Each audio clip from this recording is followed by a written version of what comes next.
Chapter 697. When the assistant heard the name, he felt a little familiar, but he couldn't remember where he had heard it. Especially her financial situation, marriage status, private life status, and work situation. In short, all of them must be checked. The assistant understood and quickly asked, "Master O, is there any other schedule that is particularly important? Do you need me to arrange anything?" However, O Ming did not answer, and the phone had been hung up. The assistant felt even more depressed. He deliberately opened the book and looked at O Ming's schedule. It seemed like there wasn't any itinerary that was particularly important. Strange, however, O Ming's mind was notoriously difficult to guess. If he guessed incorrectly, he might even make him unhappy. After thinking about it, the assistant decided to play dumb. Since he didn't answer the question, there must be a reason. When O Ming wanted him to do something, he would ask. Why should he ask so much? The assistant suddenly felt very witty, and then went to check the so-called ukulele. O Ming had a suite on the top floor of the capital branch. When he moved in again, many people were very surprised. However, no one dared to ask, and they left in a hurry after dealing with it. O Ming lay on the bed, closed his eyes, and felt very tired. It had been 4 years, and he had lost too many things. The phone rang, and it was the assistant. "Master O, I found out that Lily came to the capital 4 years ago and now works in the Electronic Science and Technology Department of Xiaofan Group. She is just an ordinary IT worker. 2 or 3 years ago, after renting a room with a girl for a year, she was cheated of all her money, and the loss reached more than 1 million yuan. In addition to her poor health, she spent a lot of money. She is currently single and lives alone. It seems that she used to work in Kingstown. According to her colleagues, this woman is likely to have had a miscarriage, and her physical condition is very poor. Cheated of all her money? When O Ming was supporting her, he hardly gave her any money. Basically, Lily got whatever she wanted, and she didn't ask him for money. According to O Ming's memory, the money she had received might not be as much as 1 million yuan. The loss reached more than 1 million yuan, that is to say, all her money had been cheated, so how did she survive? What about socially? She is very popular and has a high EQ. She always smiles when she meets people, but she also has a personality and is very straightforward. But because of this, her boss doesn't pay much attention to her. Now in Xiaofan, her annual salary is between 100,000 and 150,000 yuan. She is also responsible for some small things and doesn't have many big projects in hand. Yeah, O Ming responded, and then he didn't say anything else. The assistant waited for a moment and realized that O Ming wasn't going to say anything else. Then, he said, "If there's nothing else, I'll hang up first. Help me check her address and send it to me." When the assistant heard this, he seemed to understand something. So, what was more important than seeing Li Xicheng was picking up girls? TSK, a typical example of valuing a lover over a friend. Although he thought so, the assistant didn't have the guts to say it out loud. He answered honestly, yes. After O Ming hung up, the driver called. Chapter 698. Lily felt that she was so unlucky today. Not only was she targeted by Su Jing, but she also had to take the computer out of her busy schedule and was hit by a car. Not only that, but she also met O Ming. Life was always like this. When people were unlucky, even a sip of cold water would get stuck in the teeth. Many parts of her body were wrapped in gauze, and she looked very embarrassed and miserable. When she returned to the company, the security guards all knew her. One of them had a good relationship with her. When he saw Lily coming back, he quickly surrounded her and was shocked. "What happened to you? What the hell?" He actually fell to this state. Although he was already next to her, he did not dare to touch her at all. He opened his hand slightly and looked shocked. Lily smiled brightly and waved her hand. "What's with your expression? Haven't you seen a car accident like me? No way, you went to help Sister Sue get the computer and had a car accident? Hey, don't say it. Yu Lily looked like she could not bear to look back. The computer is broken, directly broken, and the person has not paid me yet. Wait for me to go back first, and then I will tell you what happened. The security guard looked distressed. Lily, you are like this. Don't go up. Sister Sue's temper is so bad, and she will certainly not stop scolding you because you are injured. Why don't you go down first, and I will go and talk to you? No, you do your thing. Go ahead. Yu Lily waved her hand and quickly walked in. But the smell of ointment was very eye-catching. Many people saw Yu Lily like this, and they would exclaim and ask, Lily, what's wrong with you? Along the way, Yu Lily smiled so much that her face was stiff. Finally, she arrived at Su Jing's office. She rang the doorbell and went in. Su Jing was scolding a newcomer with harsh words. Yu Lily had been in Xiaofan for less than a year. Su Jing was the head of the department, and she was famous for being a tigress. She would scold a newcomer without saying a word, and once scolded him until he resigned. Although Yu Lily was very popular in this department and was very popular among her colleagues, she couldn't let go of herself in front of this woman. The reason was just that she was beautiful. As a rich woman in her 30s, Su Jing was already married. At home, she was also a strong wife and a weak husband. Half a month ago, when her husband came to pick her up from work, he took a few glances at Yu Lily and was slapped by Su Jing in public. Since then, Su Jing had been picking on her in different ways. She was so scared that she didn't even dare to put on makeup anymore. However, Yu Lily's show of weakness did not make Su Jing restrain herself much. Instead, he was targeting her more and more. With a sigh, Yu Lily limped in and called out, Sister Sue. Su Jing turned to look at her. Seeing her like that, she said in a bitter voice, Oh, isn't this the belle of our department, Yu Lily? What's wrong with you? How did you end up like this? Sour. There was an indescribable jealousy in his tone. Yu Lily silently bowed her head and said, I was hit by a car on the way back to get the computer. Su Jing was shocked, and her first reaction was to blurt out, What about the computer? Yu Lily felt a little uncomfortable. This woman, she didn't ask me if I was okay now, but her first reaction was like this? The computer was damaged by a car. Chapter 699. Such a voice was full of disdain and contempt. Moreover, Su Jing was still so provocative. Such a sharp tone was even more unbearable. Anyone who heard such words would not feel good, let alone a woman like Yu Lily. Yu Lily seemed to see something strange. She glanced at her and sneered, Isn't it just 120,000 yuan? Any bag I take out is more expensive than your computer. Everyone in the company knew that Yu Lily had a lot of bags, and each of them was a luxury product, which was incompatible with her usual clothes. But with Yu Lily's usual temperament and aura, it was very suitable. At the beginning, everyone still complained, but over time, they got used to it. At the same time, such a situation also made many people very envious. Su Jing was one of them, but she couldn't afford it, and her husband couldn't afford it either. At this moment, hearing Yu Lily's words, she immediately became angry and shouted, What kind of attitude is this? What kind of attitude is this? You think you're great?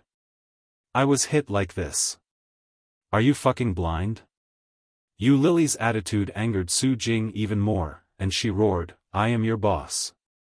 It's normal to ask you to do something. It's because you are my boss that I help you do these things outside of work. This is your own personal computer, not the company's. You forced me to use my working time to get it, causing me to have a car accident. What about this account? It's funny. Do you have any evidence to prove that your car accident was caused by me? Yu Lily heard the words, raised her eyebrows and sneered, Do you have any evidence to prove that your computer was broken in my hands? Su Jing was furious and shouted, "Is this the attitude you should have when talking to your boss? Boss? You're just a department head. Do you really think you're so great?" Yu Lily looked at her coldly without any warmth. "When I was the director of the O Group's clothing store, you were still in some remote corner." Yu Lily couldn't stand it. She was already angry, and in the past few years, she had been extremely unlucky. She was cheated of all her money by her good friend, and it was not easy to find a job with a decent income, but she met such a boss.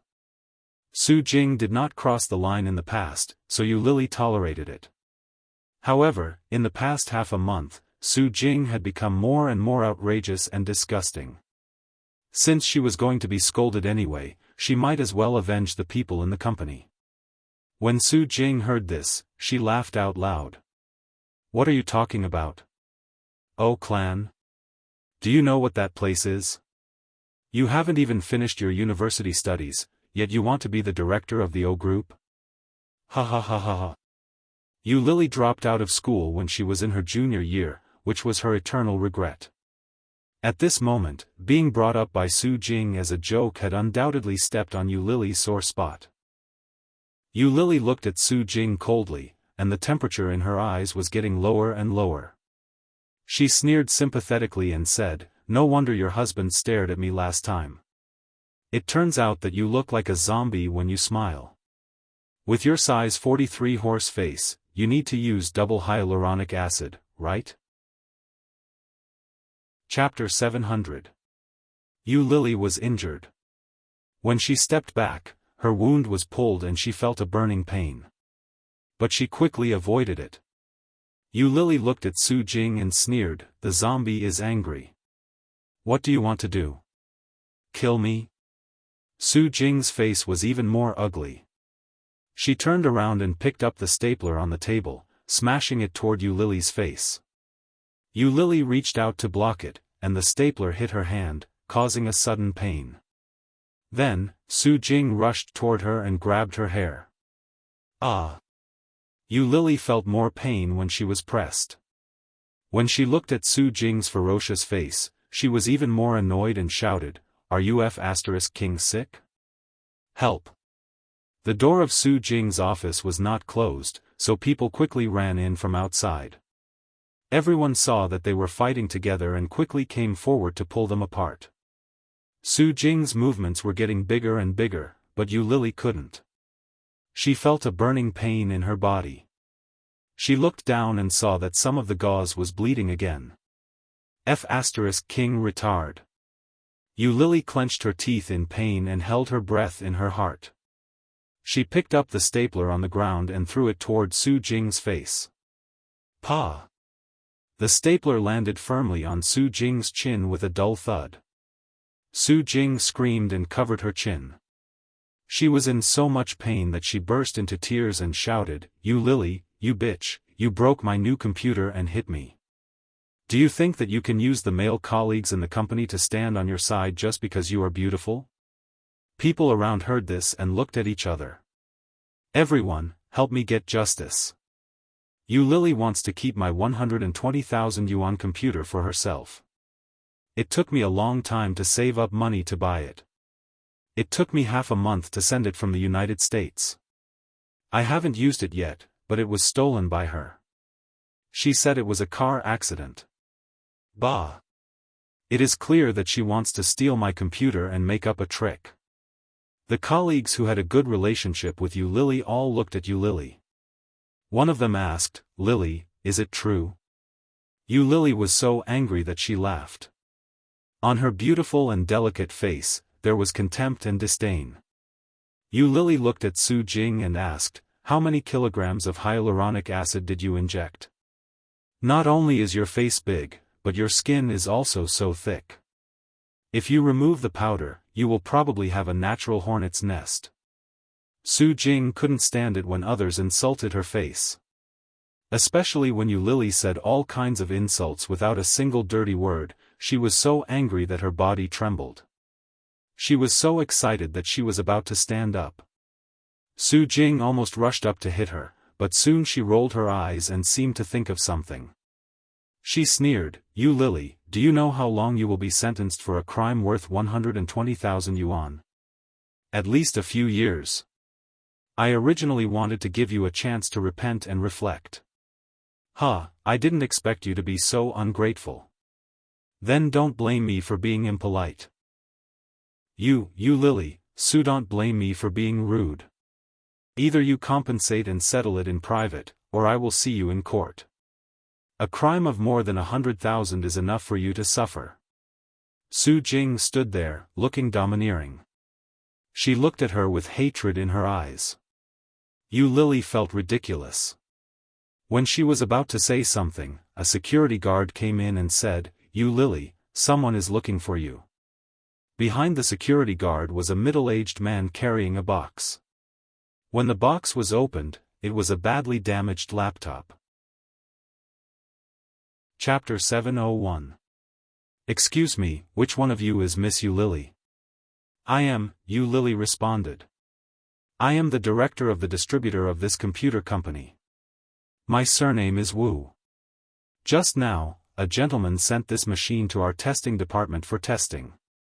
After verifying the serial number and the internal information of the model, we found that this machine is a second-hand mobile phone we sold half a month ago, worth 48,888 yuan. But I heard that you asked the gentleman for the price of a brand new machine, 120,000 yuan.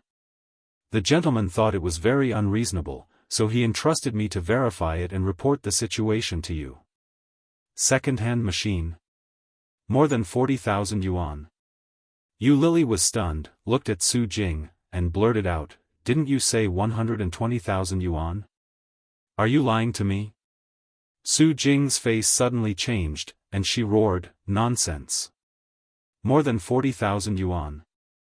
I obviously bought it for 120,000 yuan. Now it was broken by this woman, and I haven't used it a few times." The man's expression was a little strange, and he said, "Are you the original owner of this machine?" Su Jing's face changed slightly, but she quickly calmed down, nodded, and said, "Yes." The man took out a piece of paper from his pocket, opened it, and said, "Ms. Su Jing, right?" Su Jing did not speak, looked at his hands that were opening the paper, and the original expression on her face suddenly changed. "This is the record list of your purchase from our company half a month ago, with your ID number and your autograph on it. The total price is 48,888 yuan.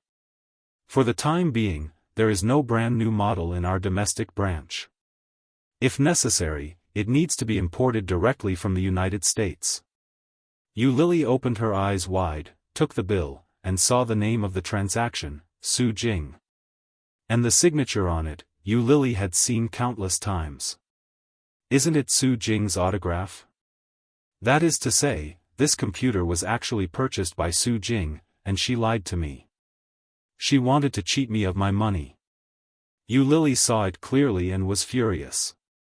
She held the paper, pointed to the autograph, and shouted, "Su Jing, how do you explain this?"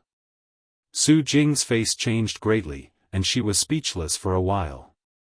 Everyone was speechless, and the way they looked at Su Jing had changed a lot. Just now, it was true that Yu Lily broke Su Jing's computer, and it was also true that Yu Lily had a car accident. Seeing Su Jing's angry look, everyone subconsciously thought that it was true. However, no one had expected such a sudden turn of events. What is going on?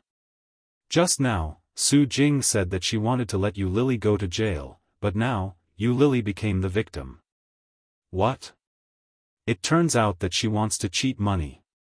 Isn't Sister Su very rich? Why would she want to cheat Lily's money? Hey, I'm afraid it's not as simple as cheating money. She just said that Yu Lily stole her computer, which is worth more than 100,000 yuan. She will be sentenced for a long time. What's the big deal now?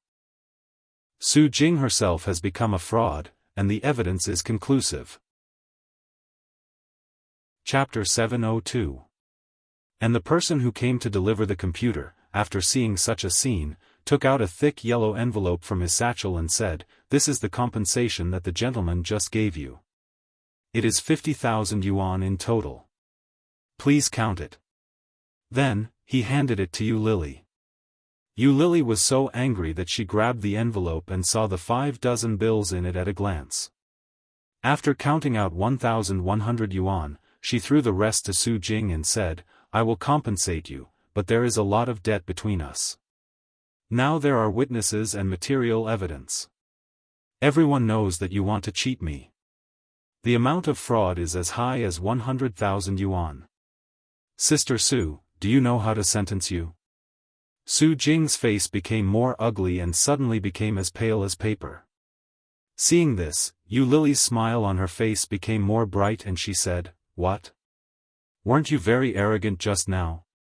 Why are you so quiet now? Didn't you say you were going to sue me? Sue me, Su Jing. It's okay to be a bad person, but it's not good to be so blatant, right? Obviously, Yu Lily was more arrogant and domineering than before. The sudden changes of the situation, one after another, made Su Jing unable to guard against it. Originally, she wanted to use this second-hand computer to frame Yu Lily, saying that she had stolen her computer parts, so that she could be charged with theft. Just now, when he heard that she had broken the computer, he was even more surprised. Wasn't this coquettish fox arrogant? She would send her to prison and see how she could be arrogant. But she would never have thought that Yu Lily had a helper. Such a helper was actually able to directly invite the dealer over and expose her plan in front of everyone, causing Su Jing to lose all her face. This slap on the face was so painful that it was burning. Originally, she thought that the victory was in her grasp, but it was reversed in an instant. This made Su Jing, who had always been independent and had a sense of superiority, unable to accept it at all. Her face suddenly became serious and she said, How can you prove that this computer is mine? The person from the dealer hadn't left yet. Hearing Su Jing's words, he immediately said, We have the data records of the hard disk and CPU inside, as well as the matching serial numbers and codes. If you don't think this is your computer, we can check the system. It's very difficult to fake. Su Jing was speechless, and her expression turned even uglier. While she was speaking, she heard Yu Lily's voice. Everyone looked over and saw that she was on the phone. After she reported the address, she said, There is a supervisor in the computer department named Su Jing. Only then did everyone realize that Yu Lily was calling the police. No one had expected Yu Lily to be so straightforward, including Su Jing. Su Jing's first reaction was to pounce over and shout, Bitch, what are you doing? Yu Lily was injured. At the same time, because of Su Jing's sudden attack, she was not prepared at all.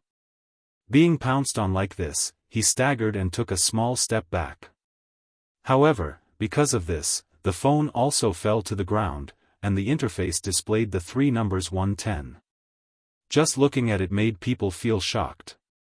Su Jing picked up the phone and said, It's okay. I'm sorry.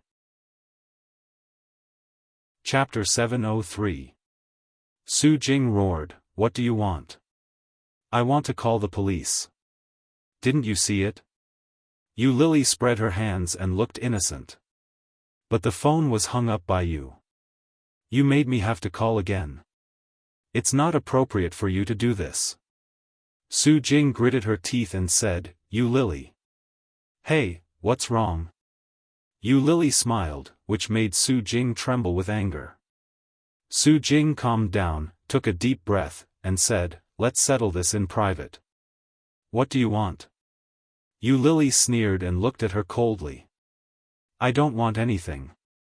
I just want to call the police and sue you for malicious fraud. Don't go too far. How much money do you want? Tell me. Yu Lily ignored her words and continued to say, As for other things, such as you used working hours to invest in stocks, forced the people under you to do personal things during working hours, and then forced us to work overtime and so on. Everyone knows about these things, but you are so good at hiding it from the higher-ups. The higher-ups don't know about it yet. Now that the boss knows about it, I'm afraid he can't agree with your character, can he? Right, Mr. Li? While talking, he looked at the door behind Su Jing. When Su Jing heard that, her face suddenly changed. She turned her head and saw the big boss, Mr. Li, standing behind her. His middle-aged fat face was very ugly. Mr. Li came in and looked at Su Jing's face, which was so ugly that it was almost sweating. He shouted wildly, "What the hell is going on? Everyone is gathered here. Don't you need to work? Don't you need to work?" The strong smell of ointment on Yu Lily's body and the bleeding wound wrapped in gauze were very eye-catching. Mr. Li saw Yu Lily's clothes and asked, "What's the matter?" Yu Lily gave a brief account of what had happened, but when it came to Su Jing's actions, she added a lot of embellishment. Several times, Su Jing wanted to interrupt, but Yu Lily did not give her a chance to do so.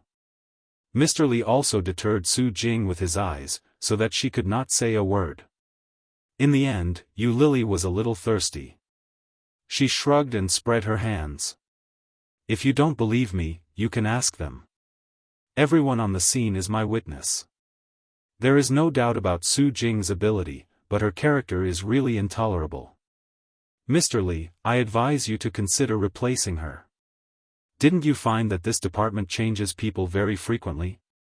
It has a lot to do with this woman, but because this woman is your wife's cousin, no one dares to say anything." When Chief Li heard that, he got even angrier. Work is work, relationship is relationship. Do you think I promoted her because of her relationship? Isn't it? Yu Lily spread her hands again, looking helpless. Someone nudged her, hinting for her to keep quiet. But Yu Lily smiled and said, "I don't want to work here anyway. I know you won't fire her. Working for this kind of person is simply asking for trouble. Mr. Li, I quit." Li Lily was speechless. Yu Lily's straightforward words made everyone in the room secretly applaud in their hearts. But in front of Chief Li and Su Jing, everyone did not dare to be obvious. Chief Li's face became more ugly. When he was about to say something, Yu Lily said, "However, it is a fact that Su Jing wanted to cheat me. If you want to settle it privately, I don't want money. I just want Su Jing to apologize to me. Otherwise, I can only give her a taste of her own medicine." Chapter 704. Apologize? Apologize to this bitch? Su Jing looked strange and said sarcastically, "Do you think I don't know that you now owe a lot of debt? You have no money and you have to live like a princess. Who can stand you? You poor ghost, how much money do you want? Just tell me directly." Yu Lily sneered and said, "I want your husband. You should give him to me. Don't pretend to be rich. Apologize to me." When Su Jing heard that, she was even more furious and rushed in the direction of Yu Lily. The people around were all shocked and rushed forward to stop her. Yu Lily stood in the same place and looked at her mobile phone lying quietly on the ground not far behind Su Jing. She turned around, walked to Su Jing's desk, picked up the phone, and turned on the speaker. After pressing 2 numbers, Su Jing's face changed and shouted, "How dare you? Do you want to see if I dare?" Yu Lily pressed the last number, put the microphone next to her ear, and raised her eyebrows provocatively. "Apologize." "No." Mr. Li was afraid. He went forward to take Yu Lily's phone and hung up directly. He looked at Su Jing and shouted, "Apologize." Su Jing was shocked and couldn't believe it. "Brother-in-law, you were in the wrong in the first place, so you should apologize. Didn't you see how badly Xiao Yu was hurt because of your computer? What if there are scars all over a girl's body? And the computer has been compensated to you. You should apologize to her." Su Jing was obviously not convinced. She looked at Mr. Li and said unwillingly, "I don't want to." Hearing this, Mr. Li's face darkened and he warned, "Do you really want to go to jail? Go to jail? Who would want to go to jail?" But Su Jing was not reconciled, not reconciled, not reconciled. "Why should I apologize to this bitch who seduces people everywhere? Since she came, almost all the people in the company were around her. No matter men or women. Relying on the tricks of a fox, she pretended to be a bitch. She was not reconciled, and she just couldn't see her doing well. Either you apologize, or I'll call the police. As she spoke, she picked up the phone and teased, "It's just going to jail. Sister Sue isn't afraid, right?" Manager Li's face also darkened. "Su Jing, do you really think I don't know what you're doing in the dark? Do you really want me to tell you everything?" Su Jing felt even more humiliated. Not only were her colleagues and subordinates not on her side, but even her brother-in-law did not support her. Why? What's so good about you, Lily? Su Jing was so angry that her eyes turned red and tears welled up in an instant.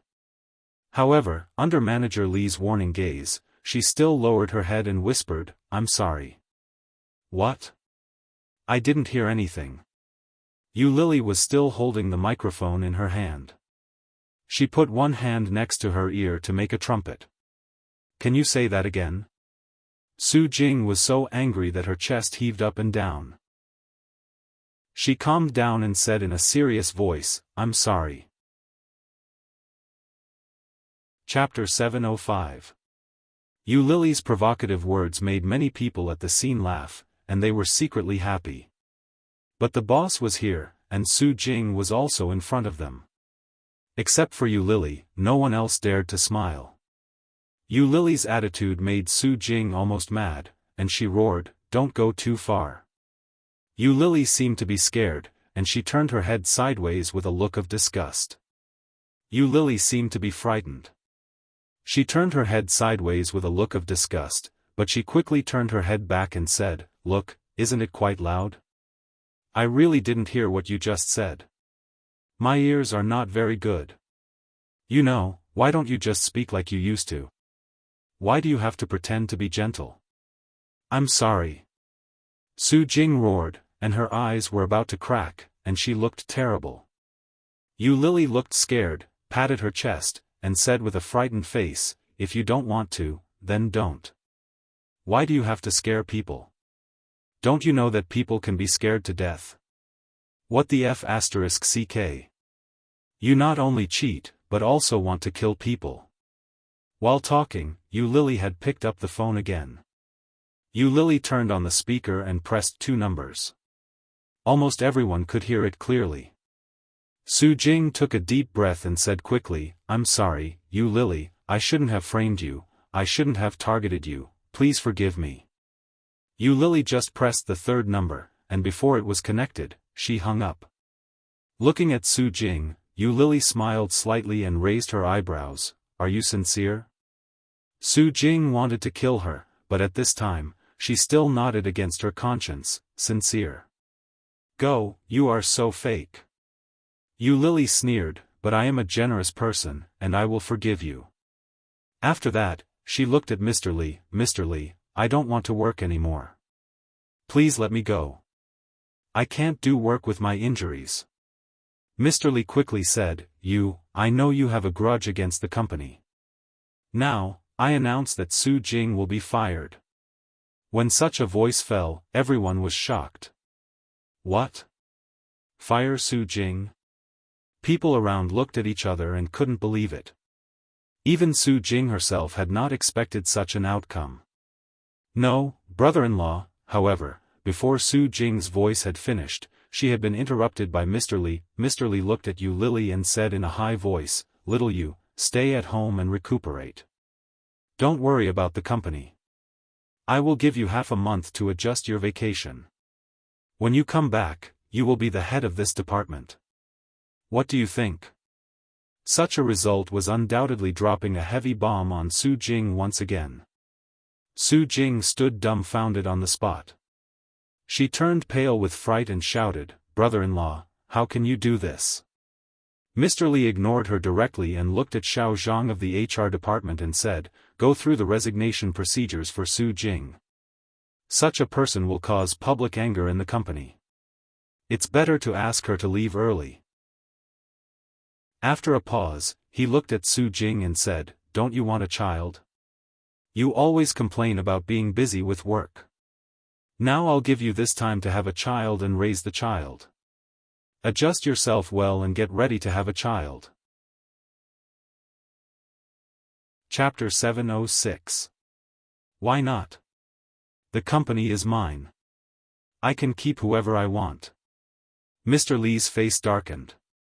Also, didn't I tell you not to call me brother-in-law in the company? It's not good. Mr. Li's heartlessness not only made Su Jing feel disheartened, but also Yu Lily herself was confused. What's going on? Mr. Li wants to keep me, but not Su Jing? Su Jing, who has been a supervisor for several years, is fired. Is this for real? Yu Lily felt like she was dreaming. She had done that and provoked him, but he still gave her a promotion? It was like seeing a ghost. Yu Lily was dumbfounded, but the others were already cheering. Yu Lily is a supervisor? Damn, if Yu Lily can't be a supervisor, who can be a supervisor? Don't forget who helped you with the case in CG Village. Yes, and the case of Wanli Technology. Damn, if it weren't for her, I would have been killed by Su Jing. Ah, you have all been helped. I thought I was the only one who got benefits. I was wondering if Lily was secretly in love with me, bah. You think too much. Lily is a goddess. Do you know what a goddess is? She can only be seen from a distance and not played with. The discussion around her sounded, and Yu Lily continued to be in a state of confusion. Su Jing protested and shouted, "How can you do this? Who is Yu Lily? Can she lead this department well? Brother-in-law, don't be fooled by her beauty." If. That's right. You mean, I only look at her appearance and not at her ability? Mr. Li's face darkened. If that's the case, you would have been fired long ago. Do you think I will keep you in the company for so long? Do you really think I don't know what you are doing in secret? Su Jing, don't blame me for offending you. Su Jing was stunned when she heard that. Mr. Li ignored her, looked at Yu Lily and said, "Xiao Yu, you go back first. Come back after a while. It will not be good if there are scars on your body." Yu Lily suddenly came to her senses and stammered, "Mr. Li, are you serious?" Of course, Mr. Li's expression softened a little. "I've seen your ability. The report you wrote a few days ago was very good. I believe you can do it. Also, you seem to be very popular. Keep it up in the future." Only then did Yu Lily completely recover. Her face was full of joy, and her heart was inexplicably touched. With Su Jing at the top, Yu Lily hadn't gotten any big projects, and she hadn't had any opportunities to stand out. She thought she could only show off in front of her colleagues. Who would have thought, who would have thought? Yu Lily nodded excitedly and shouted in a loud voice, "Definitely." Mr. Li nodded in satisfaction. "Go back first, I'll ask the driver to send you." "No need, I can go back by myself." "Yes, you can go downstairs. I'll ask the driver to wait for you at the door." Yu Lily was too lazy to take a taxi, so she nodded and said, "Thank you, Mr. Li." Mr. Li's eyes were even more curved, flashing a trace of strange light that no one noticed. Then he pressed the elevator and went upstairs again. Chapter 707. Among them, the one who was the most upset should be Su Jing. When Su Jing heard the cheers of the crowd, she was full of disbelief. Especially when she saw that they were so happy and proud, she was even more angry. With a scream, Su Jing rushed in the direction of Yu Lily and shouted, "Bitch, you must have used some bad means. You must have slept with him. Otherwise, how could you be promoted? There are many people more qualified than you. Anyone can be promoted, but why you?" The voice was fierce, and the expression was terrible. Yu Lily's colleagues, who had a good relationship with her, immediately stood in front of her and protected her. Two male colleagues grabbed Su Jing from both sides. Su Jing was even more angry and shouted, "I heard that you used to be the mistress of a rich second generation. Later, you were abandoned by the rich second generation because you couldn't have children. You must be very happy to be a mistress for so many years. Bah, now you actually use this kind of dirty means to deal with my brother-in-law. You Lily, you are so disgusting, bitch. Su Jing's words sounded so convincing as if they were the truth. When Yu Lily heard it, her face slowly sank. How did Su Jing know this kind of thing? She obviously didn't tell anyone. However, with the previous record, the credibility of Su Jing's words had been greatly reduced. How could the colleagues around her believe Su Jing's words? Hearing Su Jing's words, someone said sarcastically, "Why, a beautiful woman must be a mistress of a rich second generation?" That's right. A woman like you can only raise a useless old pervert, an old gigolo. Ha ha ha. Yes, you are ugly and you blame others who are beautiful. What the hell? When Su Jing announced that she was fired, this group of people felt very proud. At this time, there was such an opportunity to hit Su Jing, how could they not seize it? It's true. Su Jing shouted angrily, "You Lily, this woman, how clean do you think she is? She was just a whore who would sleep with a man for money. I really don't know what you like about this kind of person, this kind of bitch." Huh. Yu Lily chuckled and deliberately made a charming look.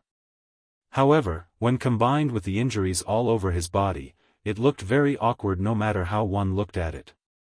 Yu Lily winked at Su Jing and said, "If you are beautiful, you can sell your body. As for someone like you, I don't think anyone would want you even if you sold your body. Hey, whether I sell it or not has nothing to do with you. If you have the time, why don't you save some money for plastic surgery?" As he spoke, he looked at her sympathetically and said, "Why don't I help you a little? Here's 1,000 yuan. Here, take one." He crumpled the bill and threw it at Su Jing. This kind of naked humiliation caused Su Jing to tremble with anger. You, it's not enough? There's nothing I can do. I don't have any left. This is all I have. I still need to heal. Hey, why don't you ask someone else for some? Beg, what kind of person would ask someone for money? Yu Lily's words were undoubtedly lethal to a woman like Su Jing, who had always prided herself on being a wealthy woman. Being held back by two male colleagues, Su Jing felt like she was suffering from internal injuries. Chapter 708. When she went downstairs, she found that Mr. Li's driver was already waiting for her downstairs. After being sent home, Yu Lily took out the key and opened the door.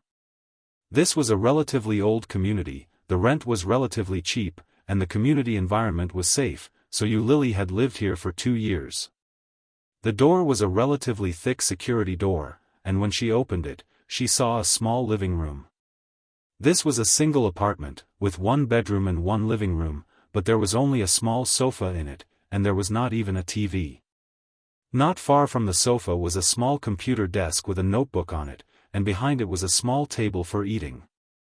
After putting these things, there was only a walking path. The kitchen and the toilet were connected, and the total area was less than 3 square meters. But the decoration was very beautiful and clean, very leisurely and modest. Yu Lily stretched, took out the medicine from her bag, put it on the small table, and then walked into the room. Just as she opened the door, Yu Lily immediately froze in place. In the room, there was a single bed, a wardrobe, a bookshelf, and a wall full of photos. However, these were very familiar furnishings, not enough to cause Yu Lily to be shocked. What made Yu Lily freeze in place was the uninvited guest in front of her.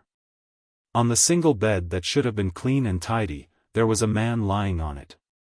The man was tall and lying on the bed at the moment.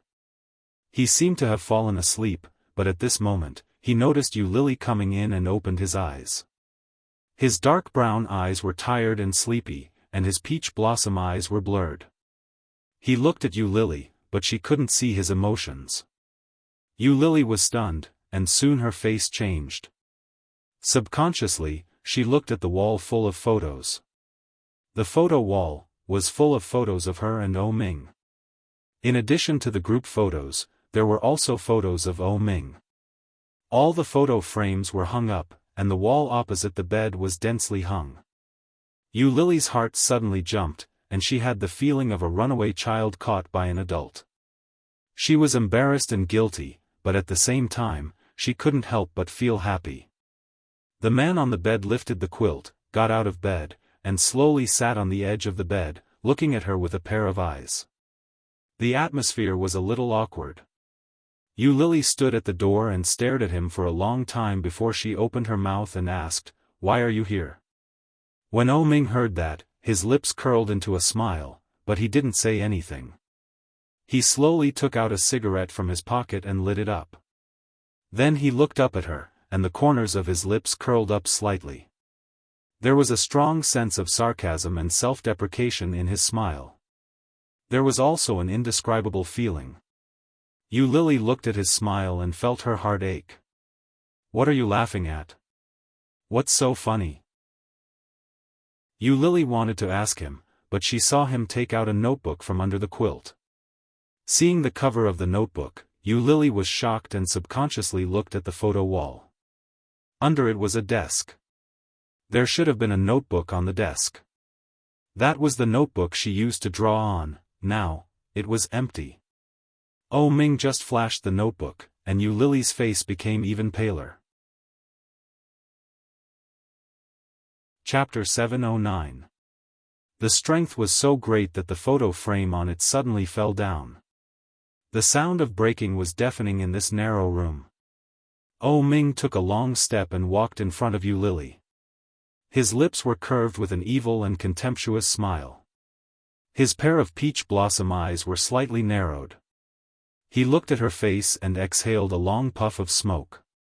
Then, he pushed her hard, without pity, past her, and strode away. From beginning to end, he didn't say a word. Yu Lily's eyes were red and slightly painful. This kind of pain fiercely pulled the scar on her heart that had been faintly painful for 4 years, but in the past 4 years, it had never been so painful. Enduring the pain, she stepped on the glass on the ground to pick up the book. On the book, there were broken glass shards, which suddenly pierced into her fingers, making her feel painful. She opened the book, and one of the pages inside, impressively had a horizontal label. On it was a picture of a woman holding a dagger in her hand, and she personally stabbed it into her stomach. Below, there was blood. Next to it was the words, "I am pregnant with Oh Ming's child, but I don't want to keep it. What should I do?" "Then don't keep it. I went out to buy medicine, and the doctor said to take it for 3 days. On the 2nd day, I broke up with him. I don't want to be with him. This kind of man is not someone I can handle at all. He is too abnormal, too dictatorial, too F***king. I want to be free. Let's go, Yu Lily." The next day, he didn't agree with her proposal to break up. She was angry and quarreled with him. At first, Oh Ming just coldly warned her, but in the end, he pressed her on the bed, and Yu Lily's stomach hit the edge of the bed. At that time, he pressed her down and put his knee on her stomach, warning her and noticing her abnormality. Later, he found that she was bleeding. A lot of blood. At that time, Oh Ming was scared and stunned. What was Yu Lily like at that time? She held her stomach, and her face was blue and white with pain, but when she saw him like that, she inexplicably had a kind of revenge pleasure. For 3 years, she had been kept by him for 3 years. In those 3 years, many people outside knew that she was Oh Ming's girlfriend, and at the same time, many people knew that she was kept by him. A kept woman. What a disgusting word. Because of these 2 words, she received a lot of supercilious looks. He could finally be free. Yu Lily was bleeding at that time, and her body was already covered in cold sweat. His face was pale, but he let out an extremely cruel laugh. Such laughter was not only cruel to Oh Ming, but even Yu Lily herself had never imagined that she could laugh like that. "Oh Ming, do you know? I'm pregnant." Oh Ming was stunned. He looked at the large pool of blood below her and was at a loss of what to do. Your child has been squashed to death by you. Are you happy?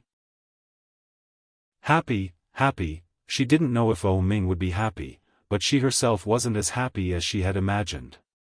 On the contrary, there was an indescribable sadness. Her child, her first child. How magical, there was actually a small life inside her body. But now, for the sake of her so-called freedom, she was going to eradicate this little life. She cried and laughed at the same time. Looking at Ming, she fainted from the pain. When he woke up, he was in the middle of surgery. The doctor said there were 2 gestational sacs. Chapter 7:10. The smoke rose slowly, with a light smell of tobacco, and the whole car was a bit depressed. Ming sat in the car, with an ashtray in front of him. There were already 4 or 5 cigarette butts in the ashtray. Looking at the dark sky ahead, Ming's mood was indescribably empty. Just in the afternoon, when he just saw the photos on the wall, he thought, however, it was just what he thought. Shock, anger, and unspeakable sorrow. It turned out that, his children were not killed by himself. However, this fact was more hurtful than Lily's words in the past. How much hatred did he have to kill his first child, his own pair of twins? How much did he hate him that he didn't even want his own children? She had been with him for 3 years. 3 years, even a dog would have feelings, let alone a person. Ming looked at the sky in the distance, and in his dark brown eyes, there was only indifference. Putting out the cigarette, Ming started the car and slowly drove on the road. From now on, the original Ming was completely dead. After Li Xicheng took over the company's affairs, the company's performance was much better than before. So much that Su Qianxi was proud, but also indescribably frustrated. She thought that she had done a good job. Looking at the quarterly report in her hand, Su Qianxi felt a bit of a headache. The children were running around in the living room, chasing each other and playing until they were all sweaty. Su Qianxi put the document back and looked at the time. It was almost 6:00. She raised her voice and said, "Quiet down and rest. Come and sit for 10 minutes."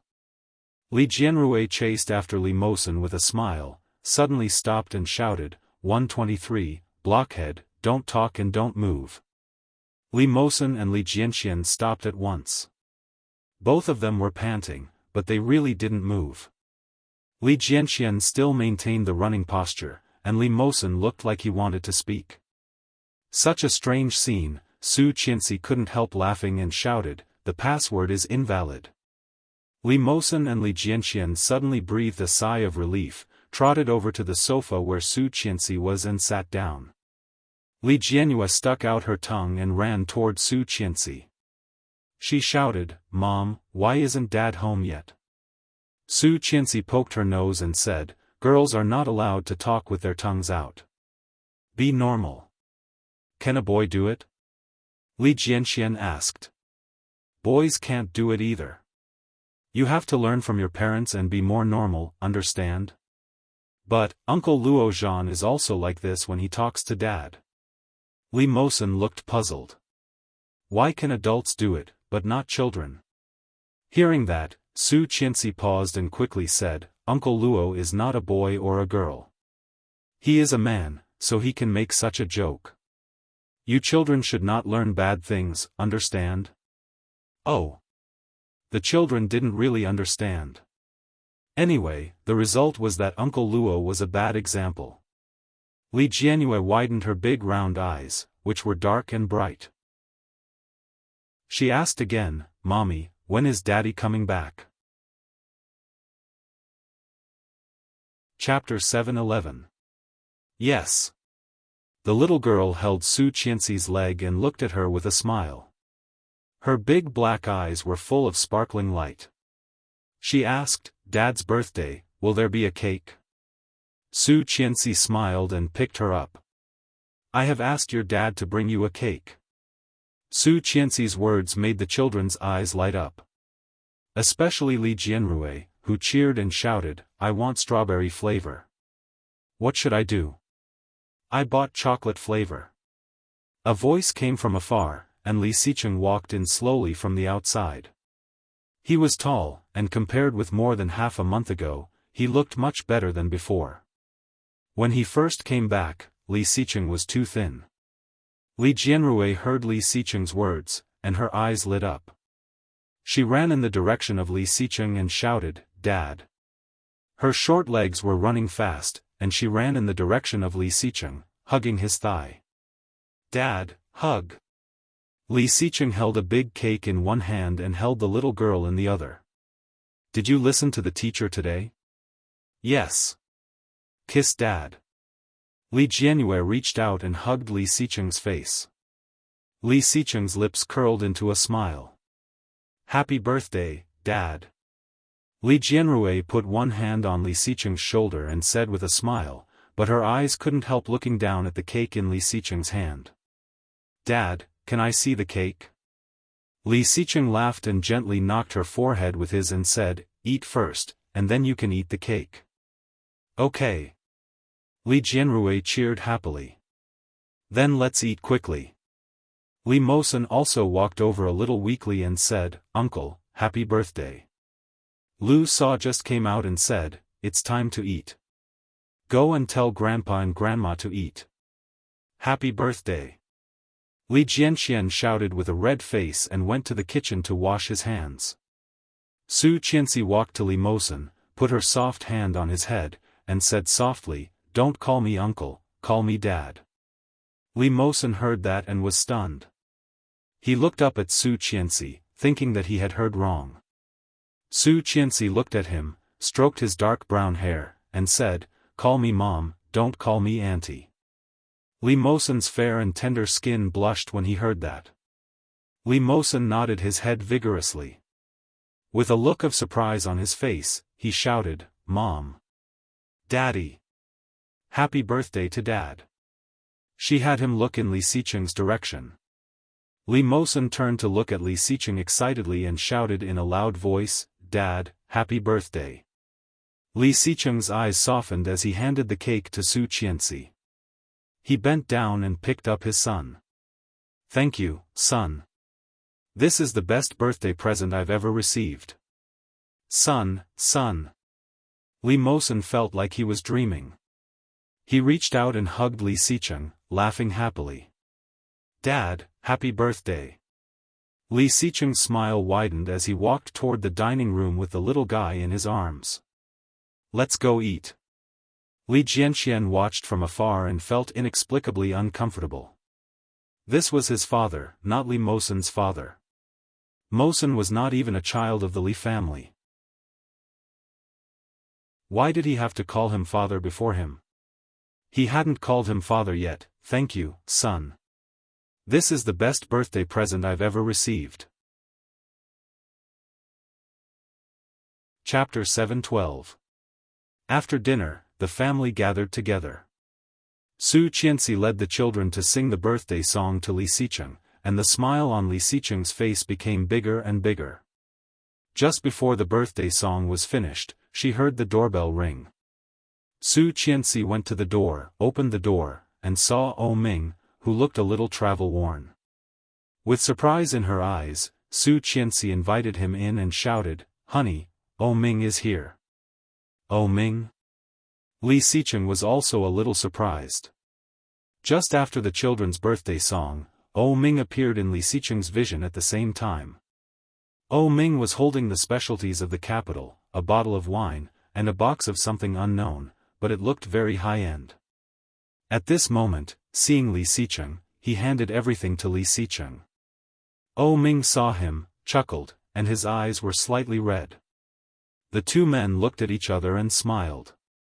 Immediately, they went forward and hugged each other. Hard. But it was not the kind of enthusiasm for women. Their hug was full of pride and domineering. "Li Xicheng, you are finally back." Ming reached out and patted his back, his face full of emotion, and his eyes were slightly red. Li Xicheng heard that and laughed. He directly punched O Ming's lower abdomen and said with a little anger, "You really have the nerve to say that. I have been waiting for you for half a month, and you lie to me every day." O Ming laughed at the same time, pushed him away, and gently punched him on the shoulder. "Aren't you back now? I also brought you a birthday gift, the limited edition watch you have always wanted. It's for you." Li Xiqing heard that, chuckled, turned to look at the three little guys behind him, and said, "Call Uncle O." "Hello, Uncle O." The three little guys spoke at the same time, especially Li Jianrui, whose sweet voice was out of place with the two boys. At this moment, she did not look up, looked at the cake in front of her, pouted, and shouted, "Dad, come and blow out the candles. You see, the candles are almost falling into the cake, and we can't eat it later." Li Jianrui wasn't very old, but she was as smart as her brother. She was very eloquent with words. Furthermore, she watched TV shows with Old Master Li and Qin Shuhua every day. She had learned most of the things that she shouldn't have learned. At this moment, what the little guy said made Li Xiqing smile. "You help Dad." "No, I have to make a wish first before I can blow out the candles, and you have to blow it yourself, otherwise, the wish won't come true." Li Xiqing pretended to look surprised and asked, "Really?" Seeing Li Xiqing's expression, the little guy was convinced. He nodded with a serious face and said, "Of course it's true. Dad, come on. If the candle falls, the wish won't come true. You obviously want to eat cake." Li Jianxian unceremoniously undermined him with a look of disdain. Li Jianrui blushed and puffed up her cheeks. She said, "I didn't. Brother Mosen, am I that kind of person?" Li Mosen shook his head. "No. Humph. The audience's eyes are sharp." Li Jianrui made a face at Li Jianxian, then turned her head and continued to urge, "Hurry up, Dad." The little girl, who was less than 4 years old, called her father with a sweet voice. O Ming was full of envy when he heard it. Looking at Li Xiqing, he couldn't help but feel sad like a tide.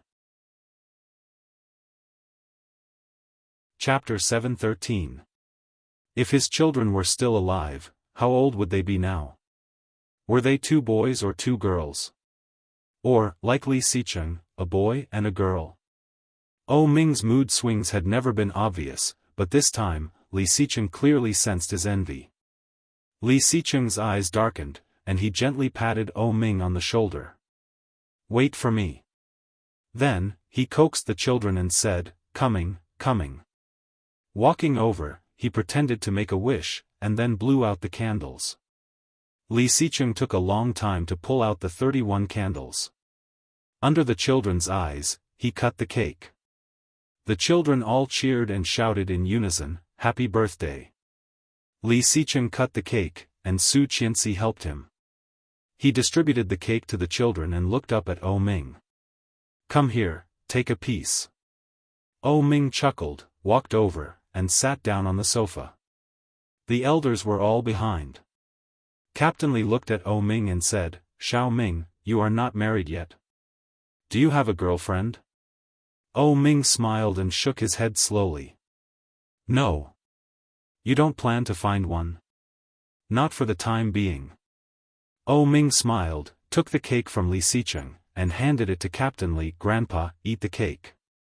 Captain Li took the cake and asked with a smile, "Your father won't rush you. Aren't you in a hurry?"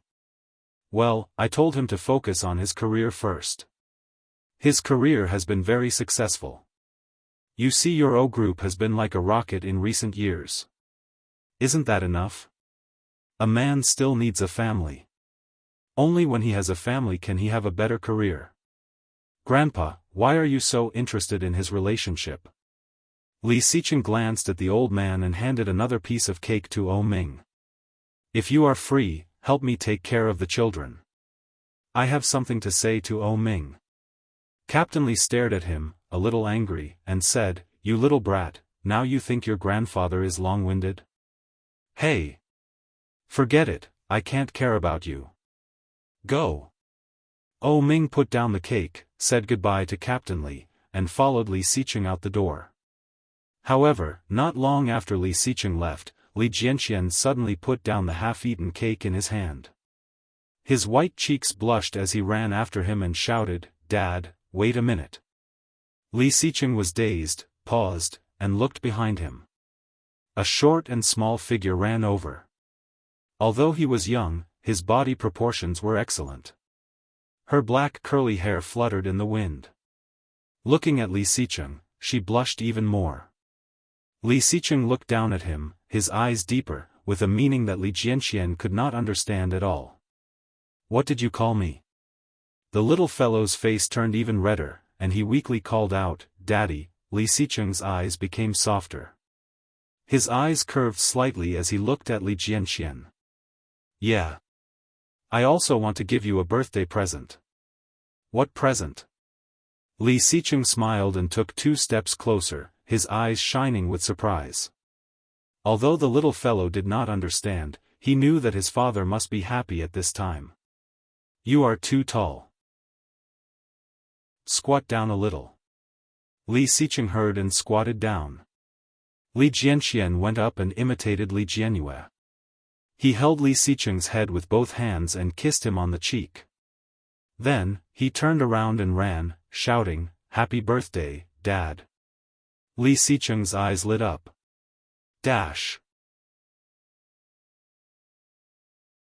Chapter 7:14. The little guy ran inside, and when he walked to the sofa, his little body stumbled. Li Xiqing was shocked and couldn't help but remind him, "Be careful." The little guy turned his back to Li Xiqing, blushed, lowered his head, and trotted in. Oh Ming also laughed and teased, "It's exactly the same as when you were a child." "Is this the first time he called you Dad?" "Yes." Li Xiqing's lips curled, and his cold eyes became softer. "The first time, it feels good. This little guy's personality is really cute. Could it be that he didn't call him on purpose so that he could give him a surprise on his birthday?" Li Xiqing's dark eyes became softer. Turning his head, he found that Oh Ming's eyes were even more envious. There was a smile on his lips, but there was indescribable loneliness in his eyes. Perhaps others could not see Oh Ming's emotions, but Li Xiqing admitted that he had known him for more than 20 years and had long known him like the back of his hand. With such emotions, Li Xiqing couldn't help but frown, stepped forward, and said, "Let's go." The small lake not far from the door of the old house had been there for many years. When they were young, Oh Ming and Li Xiqing liked to sit on the grass by the side and chat. During the day, they sat fishing and basked in the sun. At night, they lay on their backs and looked at the sky full of stars. This kind of life lasted until they graduated from college. After graduation, Oh Ming went to Europe to study, and Li Xiqing started his own company. The days they spent together here became less and less. Once again lying in this place, the two of them felt infinite emotions in their hearts. Li Xiqing. Yes. Li Xiqing put his hands on his head, looked at the sky and responded. Today's Kingstown was already a first-tier city. The sky full of stars in the past no longer existed. The dark night sky now only had a little light hanging, looking bleak and lonely. For a long time, the two of them did not speak again. There was the sound of insects around, and the breeze was cool and comfortable. Li Xiqing looked at the night sky and slowly said, "This time in the capital, who did you meet?" Oh Ming was dazed and turned to look at Li Xiqing. After a long while, he chuckled. "Are you a roundworm?" Li Xiqing curled his lips and asked, "You Lily?" Oh Ming's eyes darkened at the mention of the name. He turned to look at the sky again. In the darkness, there seemed to be a smiling face, with a coquettish smile, looking at him provocatively. "It's her. She must be having a hard time." Oh Ming laughed. "How did you know?" "She can't live well without you. TSK, she's even more ruthless than me. At least I didn't want her to live a bad life." Oh Ming shook his head and removed his hand from under his head. His voice was distant and lonely. Do you still remember the reason why we last met? The woman had a miscarriage. Yes, for the past 4 years, I've always thought that it was my fault, that I crushed my own child to death. Oh Ming's voice was a little choked. In front of his only good brother, Oh Ming had no intention of hiding anything. He turned his head and said, but, in fact, she took the medicine. She planned to have an abortion. It's twins. 2 children. Li Xicheng felt a sudden knock on his heart. Deep in his heart, he could not hold back his anger. Twins. They were actually 2 children. Chapter 7:15. 2 children. How much luck did one have to be in order for such luck to descend upon them? However, Yu Lily had killed such luck with her own hands. How cruel. She hates me. She blames me for not giving her freedom. If I had not been so domineering to her, would things have been different?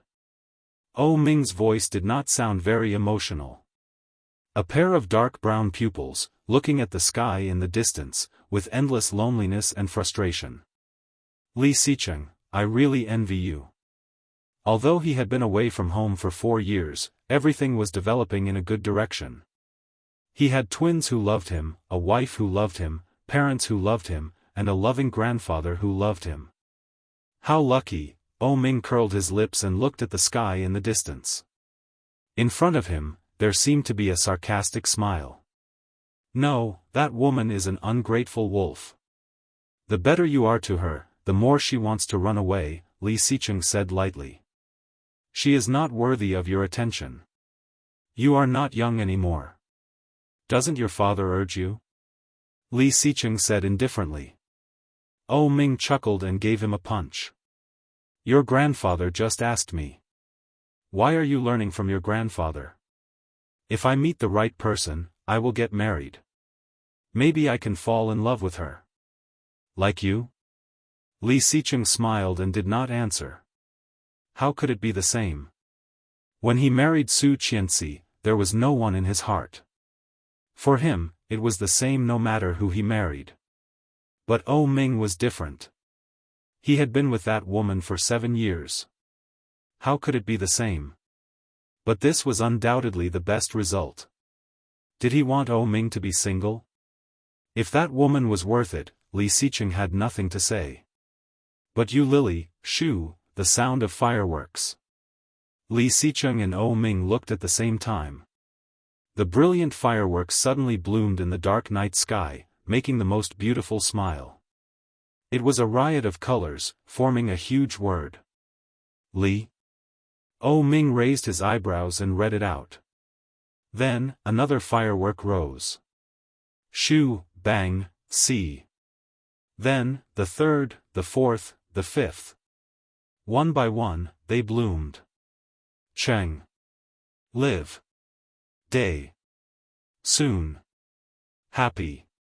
Forever. Forever. Love. You. Li Xicheng, happy birthday. Love you forever. Forever. Oh Ming muttered these 2 words in his heart and was slightly stunned. Seeing the fireworks, Li Xicheng already knew who it was. The corners of his lips curled up unconsciously. Following that, the sky was filled with fireworks once again. Each and every one of them was colorful and beautiful. His phone vibrated, and he picked it up. It was Su Qianxi. He picked it up, but it was not Su Qianxi's voice, but his baby daughter's. Li Jianyue's voice was sweet as she called out, Daddy, where are you? Do you see the fireworks? So beautiful. Yes, where's your mother? Li Jianyue smiled mysteriously. Mommy said that I can't tell Daddy. If Daddy is done with his work now, he can go to the swimming pool next to our house alone. With that, the little fellow hung up the phone. Li Xicheng sat up, reluctantly looking away from the fireworks in the distance, and looked sideways at Oh Ming. Oh Ming stood up, patted himself, and said, Your wife is waiting for you, right? Go ahead, I'll go back to the company first. See you tomorrow. Oh Ming. You deserve better. Chapter 7:16. She deserved better. Oh Ming chuckled and gently hammered him on the shoulder. Without saying anything, he smiled and waved his hand. Then he went into the old house, picked up his things, and left. After the black Lamborghini drove away, Li Xicheng turned and walked toward his swimming pool. He hadn't gone swimming for a long time, and he remembered that Su Qianxi didn't know how to swim. Why would he go there? Li Xicheng had already imagined a lot of pictures. For example, sex. This should be called a birthday gift, right? Curling his lips, Li Xicheng walked faster and faster. However, when he walked to the edge of the swimming pool, it was dark. It seemed that there was nothing. Standing there for a moment, Li Xicheng did not intend to move, but the smile on his lips was getting deeper and deeper. Suddenly, the lights in the surroundings lit up. Li Xicheng was dazzled by the sudden light, and his eyes curved. It was expected, but the effect of the surprise did not decrease. The bright yellow light shone under the swimming pool, turning the whole pool golden. There was a beautiful golden LED light shining at the bottom. Li Xicheng looked down and clearly saw his name. Li Xicheng, I love you. Right in the middle of the swimming pool, there was a bubble. Just above the bubble, there was a box. It was a big red square box, with ribbons on it, looking mysterious and beautiful. There was a long thin line tied to the ribbon. Li Xicheng looked along the thin line and found that the other end of the line was at his feet. Picking up the long line, Li Xicheng slowly pulled it, and the bubble was guided to this side by him. Taking the box up, Li Xicheng pulled the ribbon open, and there was a big piece of clay lying inside. On the clay, there were 3 small handprints and a slightly larger handprint. In front of the handprint were written Sun, Yu, Qian, and the word CI was written on the big handprint. Under the clay, there was a small white whiteboard, with crooked colorful writing, Dad, Happy Birthday, Love Ursu. Li Xicheng saw this thing, and his eyes became softer. The softest part of his heart felt like it was hit by a stove, and he suddenly felt warm. His children, his wife. So nice. Hearing the sound of high heels behind him, Li Xicheng squinted, stood up, and turned around. Su Qianxi was wearing a bright red dress that was different from usual. It was a sleeveless backless dress, outlining her even and graceful figure. At the moment, she was smiling at him. Li Xicheng looked at her and also smiled happily. Su Qianxi stepped forward and put her arms around his neck. Smiling charmingly, she looked up at him with her big eyes and whispered, Mr. Li, Mrs. Li. Li Xicheng bowed his head, his forehead against hers, and said softly, You did all this? Su Qianxi heard that and chuckled. Mimicking him, she asked, What do you think? Li Xicheng's big hand held her eyes, his smile widening. Gazing down at her, his voice low and magnetic, he slowly said, I love you too. After saying that, he lowered his head and kissed her lips. Gently and tenderly, his hands tightened, holding her even more firmly. A light kiss and a light taste. Chapter 7:17. Hearing his words, Su Qianxi blushed. In front of her, Li Xicheng's eyes were dark, like a galaxy full of stars, breathtakingly beautiful. One look was enough to make her forget to leave. Gazing at him, Su Qianxi stood on her tiptoes and kissed his lips, imitating how he usually kissed her, gently and gently. He did not move, and Su Qianxi felt a little discouraged, but then she noticed his teasing eyes. Annoyed, she put her toes down, but her waist was suddenly tightened. His eyes were full of smiles, and his voice was low and soft. Go on. Su Qianxi was reluctant, pouted and looked away. Today is my birthday, Mrs. Li. With a smile in his eyes, Li Xicheng lowered his head and gently kissed her cheek. Go on. Su Qianxi blushed and whispered, Let's go back to the room. Li Xicheng's smile on her cheek widened. He carried her in his arms and walked in the direction of the house. Put me down first. It's not good to be seen by the children. There is nothing wrong with it. Is it not normal for Dad to carry Mom?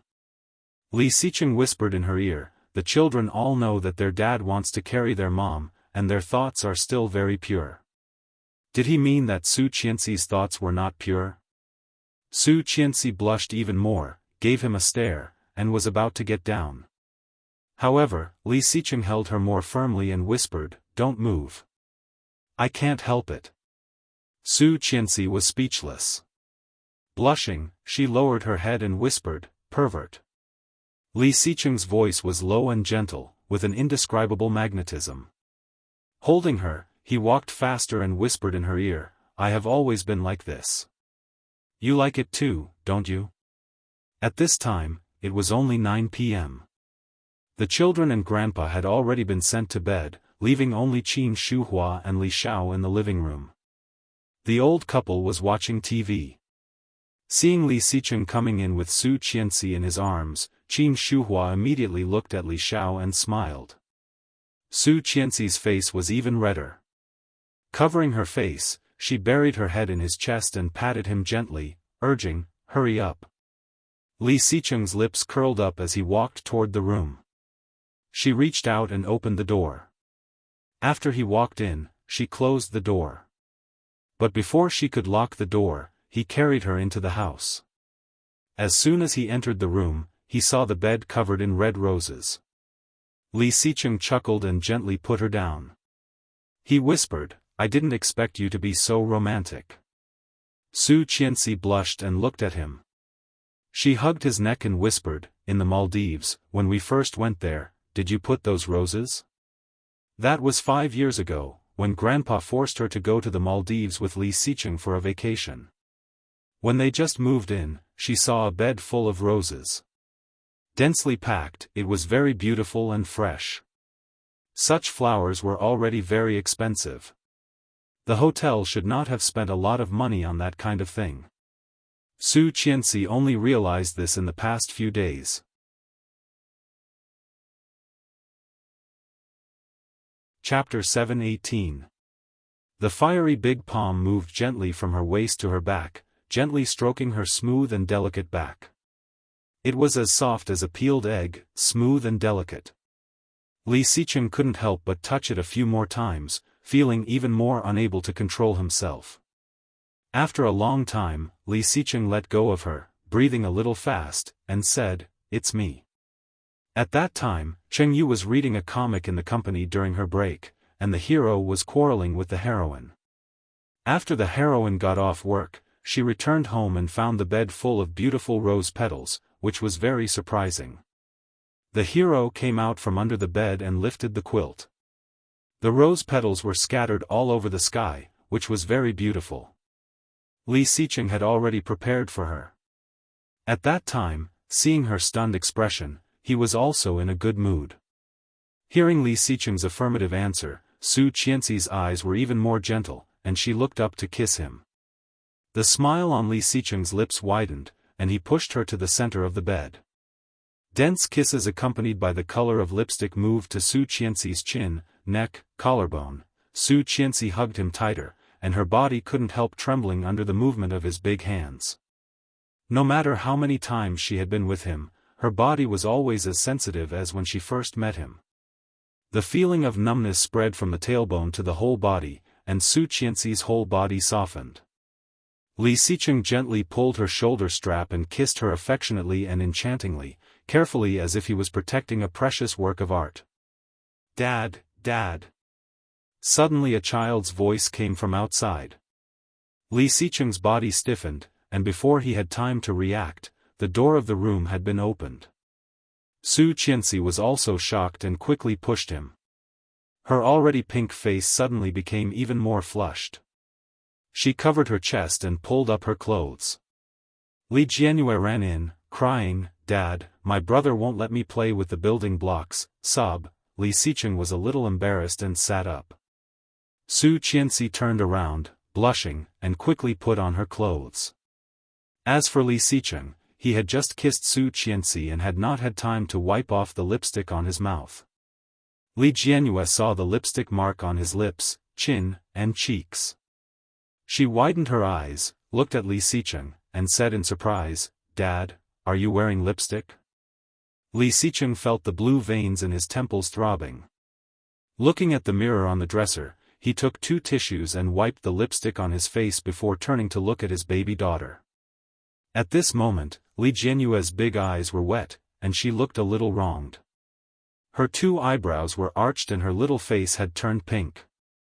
She was wearing a cute princess nightgown and was hugging the Barbie doll that Rong Xian had bought for her previously. She looked at him with an aggrieved expression. "Daddy," Li Xicheng felt a little helpless. He went forward to pick up his daughter and asked softly, "What happened to Ursu?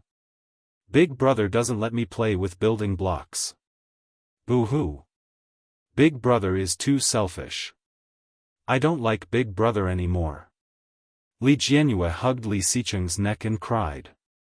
She looked so aggrieved that Li Xicheng's heart ached. Li Xicheng wiped her tears and unconsciously frowned. He coaxed, "Ursu, be good. Daddy will teach big brother a lesson for you. Where is big brother? Take me there." Chapter 7:19. Li Xicheng smiled, held the little guy, and walked in the direction of the children's room. Su Qianxi tidied up her clothes and then saw the little guy's appearance. She couldn't help but laugh.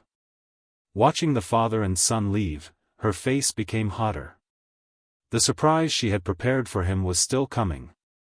She almost thought that she couldn't take it out, but it was interrupted by the little guy.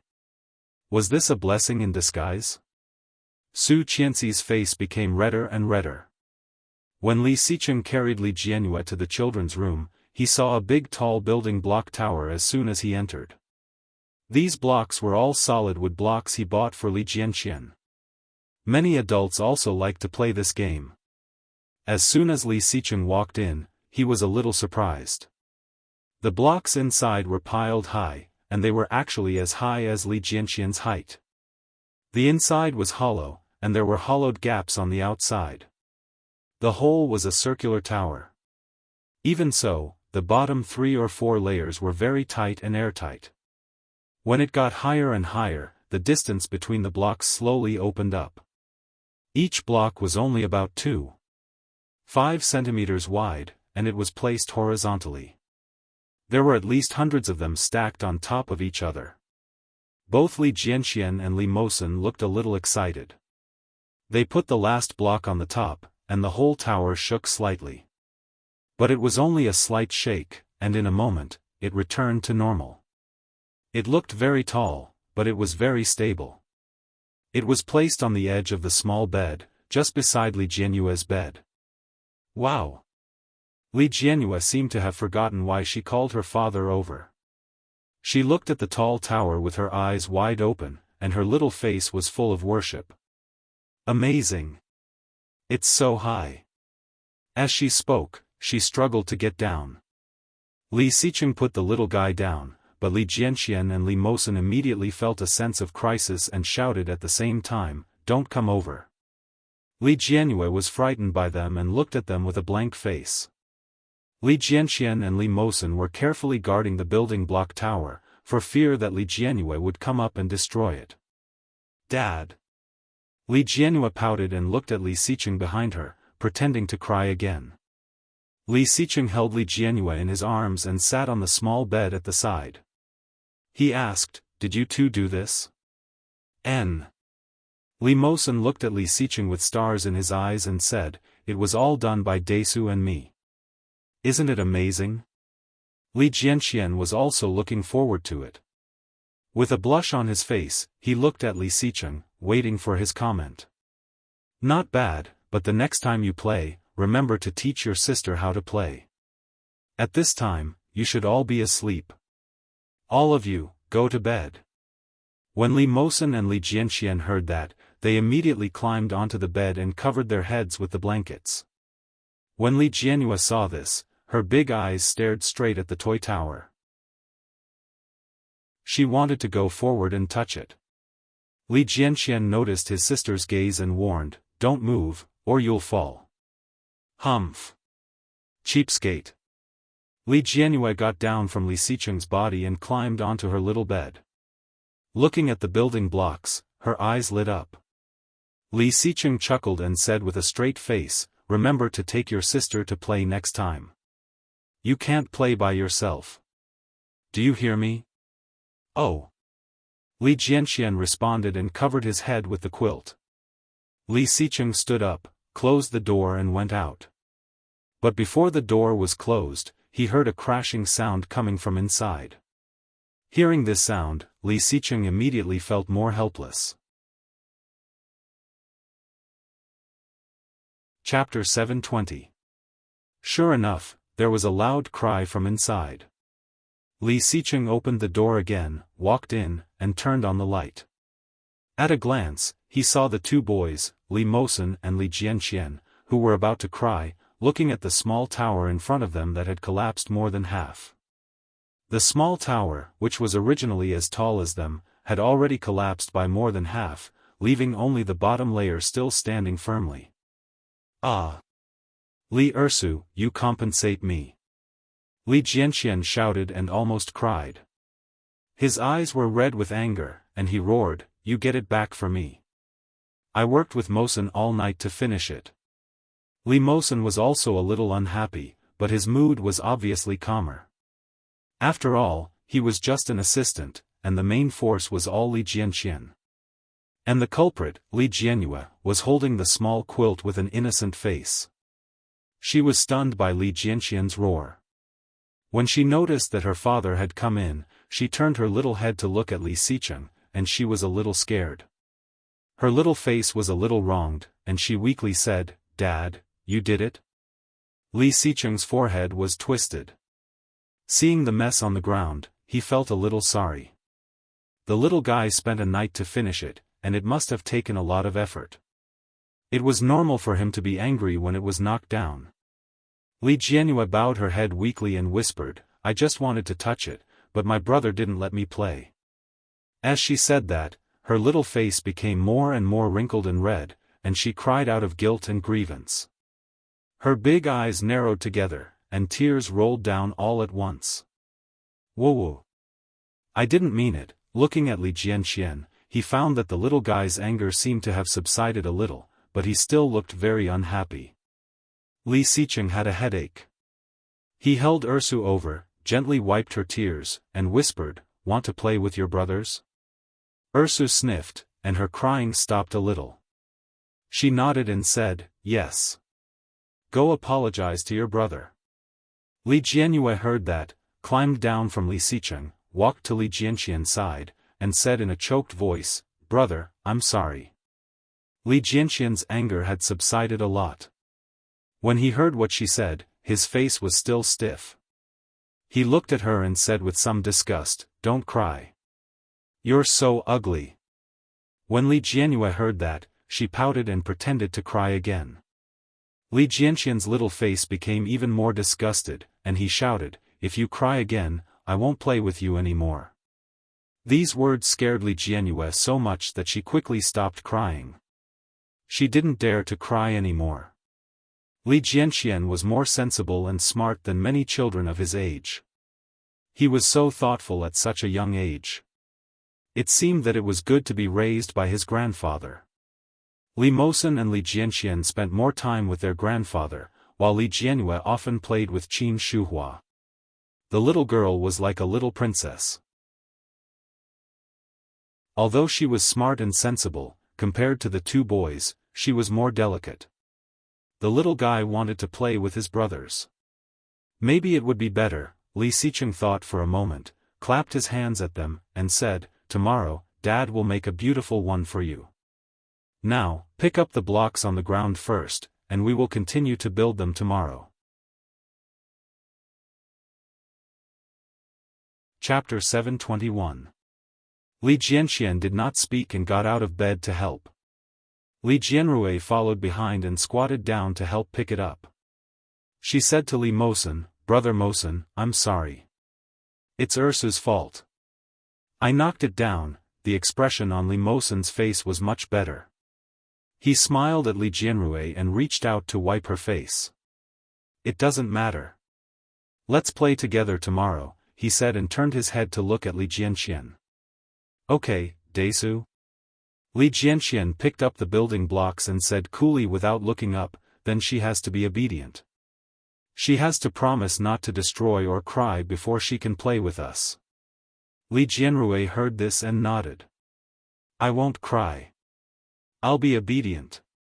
Brother is the best. Li Jianxian snorted softly, but his lips were slightly raised. It was very shallow, but it could not hide from Li Xicheng's vicious eyes. Li Xicheng couldn't help but smile. He was a little helpless with this son. When he was a child, he was not so arrogant, was he? TSK, he must have inherited it from his mother. Watching the children pack up the building blocks, Li Xicheng put the box in the corner of the room, then turned off the light and walked out. Finally, he could go back. Hey, it's really not easy to raise a child. It's even more difficult to want to raise a child and have a world of two. Li Xicheng's feeling when he was just hit was completely gone. At this moment, there was only a deep sense of helplessness. Opening the door, the room was dark, and the lights were not turned on. After locking the door and making sure that the children could not open the door by themselves, he reached out to turn on the light. At the same time, a shadow appeared in front of him. It looked like he was creeping closer, and he seemed to be wearing very little. Li Xicheng took his hand back and looked at her with his lips slightly raised. Su Qianxi walked over quietly. When she was about to touch him, the man in front of her suddenly rushed toward her. Su Qianxi exclaimed and then heard his low voice, "What are you playing at?"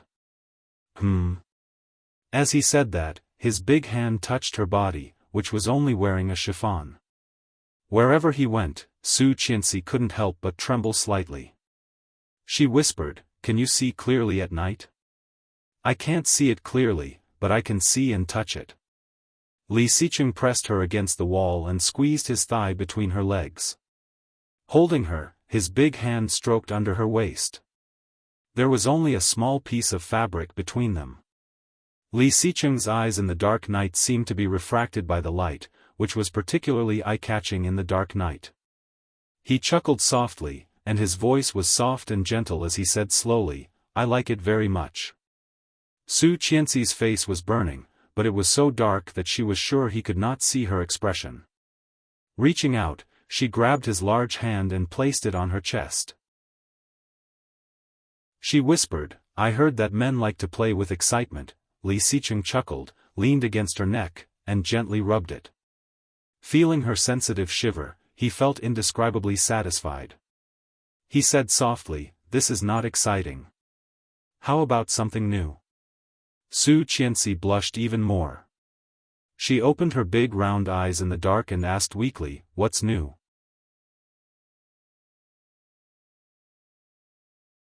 Chapter 722. Su Qianxi blushed and was hugged by him to take a shower. However, he soon became naughty. He grabbed her hand and felt it all over his body, up and down. Su Qianxi closed her eyes and tried not to look at him. However, her hand was grabbed. She turned to look at him in disbelief, but he lowered his head and kissed her. Gently moving down, his lips against her skin, he whispered, "Mrs. Li, it's my turn. Be good. Today is my birthday." Su Qianxi blushed. "No, last time when we were watching the stars, you said no too. Didn't it work out in the end?" Su Qianxi blushed and tried to push him away, but she could not move at all. Being guided, she slowly squatted down. Ancient cities had always been tourist attractions. Whether it was Phoenix in Hunan, Shangqiu in Hunan, or Pingyao in Shaanxi, the most famous one in China should be Lijiang in Yunnan.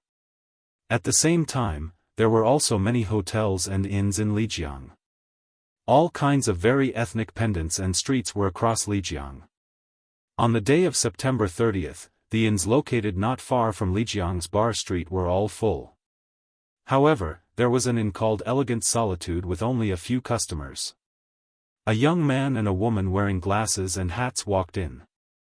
The man was carrying a large backpack on his back, and the woman was carrying a large suitcase. When the wheels of the suitcase rolled, the sound was very loud. Soon, it woke up the lazy boss who was lying on the counter. The young man looked very tall and strong. He was wearing a platinum chain around his neck. It was hard to see what the pattern was, but it looked like a fat sheep that was easy to be slaughtered. The boss glanced at them and asked lazily, "Do you want to stay?" "Yes, but our wallets are in my wife's bag. It was stolen when we came. Can we stay without ID?" The man's voice was a bit hoarse, and it seemed that his throat was not very good. The boss glanced at them lazily and said, "Why are you wearing glasses and hats? Are you celebrities afraid of being seen?" As he said that, he sneered and said, "You can stay here, but you'll have to pay more. Normally, people here charge 380 per night, but you'll have to pay 500. You'll have to pay a night's deposit, and I'll return it to you when you check out. 3 meals will be included. You can eat at the cafeteria or have it delivered to you. How long are you staying? 500 yuan for a shop like this? Are you trying to cheat me?" The woman's temper was obviously a bit bad as she shouted. "You don't have to stay here if you think it's expensive, but you can't stay in other hotels without ID cards. What if you're illegal immigrants or wanted criminals? We also have to bear the risk." Speaking of this, the woman's face changed slightly. Just as she was about to say something, the young man gently pushed her away and said, "We'll stay here for a week. We'll leave after the National Day. How much will we pay you? We don't have much money left. Please give us a discount." "All right, 8 days, a total of 4,000. Give me 3,500 and that's it. Give me 4,000 now and I'll give you 500 later." After paying the money and taking the key, the young man and woman carried their luggage to the guest room on the 3rd floor. Chapter 723. Bo Xiao glanced at his wallet, and his face was not very good. He said, "More than 3,000, it should be enough for a while." "Hey! We've been cheated a lot. What should we do next? Do we really have to stay here for a week?" Rong Anna looked angry. "I'm so angry. 100 is enough for such a shop. This person is clearly cheating us. I'm so angry. Go take a shower first. Later, we'll go to the bar. When this deal is successful, we'll have money, and then we'll go to Myanmar." "How? Sneak? Shoo, go take a shower." Bo Xiao gently pushed her. "Check if there are any surveillance cameras. Be careful." But Rong Anna did not leave. The more she thought about it, the sadder she felt. She looked up at him with unspeakable grievances. "Xiao, let's turn ourselves in. I don't want to live like this anymore. If we turn ourselves in now, we may be sentenced to a few years less. Anna, do you want us to walk into the trap?" Bo Xiao was obviously a little shocked. Looking at Rong Anna in front of him, he was a little emotional and said, "Do you think we can come back if we hit the muzzle in this situation? How many people have we killed? The list has been found. If we go back at this time, what awaits us can only be the death penalty." His voice was a little loud, and Rong Anna was frightened. She covered his mouth and listened carefully outside. Sure enough, there was a very loud voice. She immediately shouted, "Oh, this scene is too difficult. If I can't recite the lines, will the director scold me?" The people passing by immediately stopped their hands that were about to call the police. They breathed a sigh of relief and muttered to themselves, "It turns out to be an actor. I was scared to death." Inside, Bo Xiao's face darkened and he looked at the door.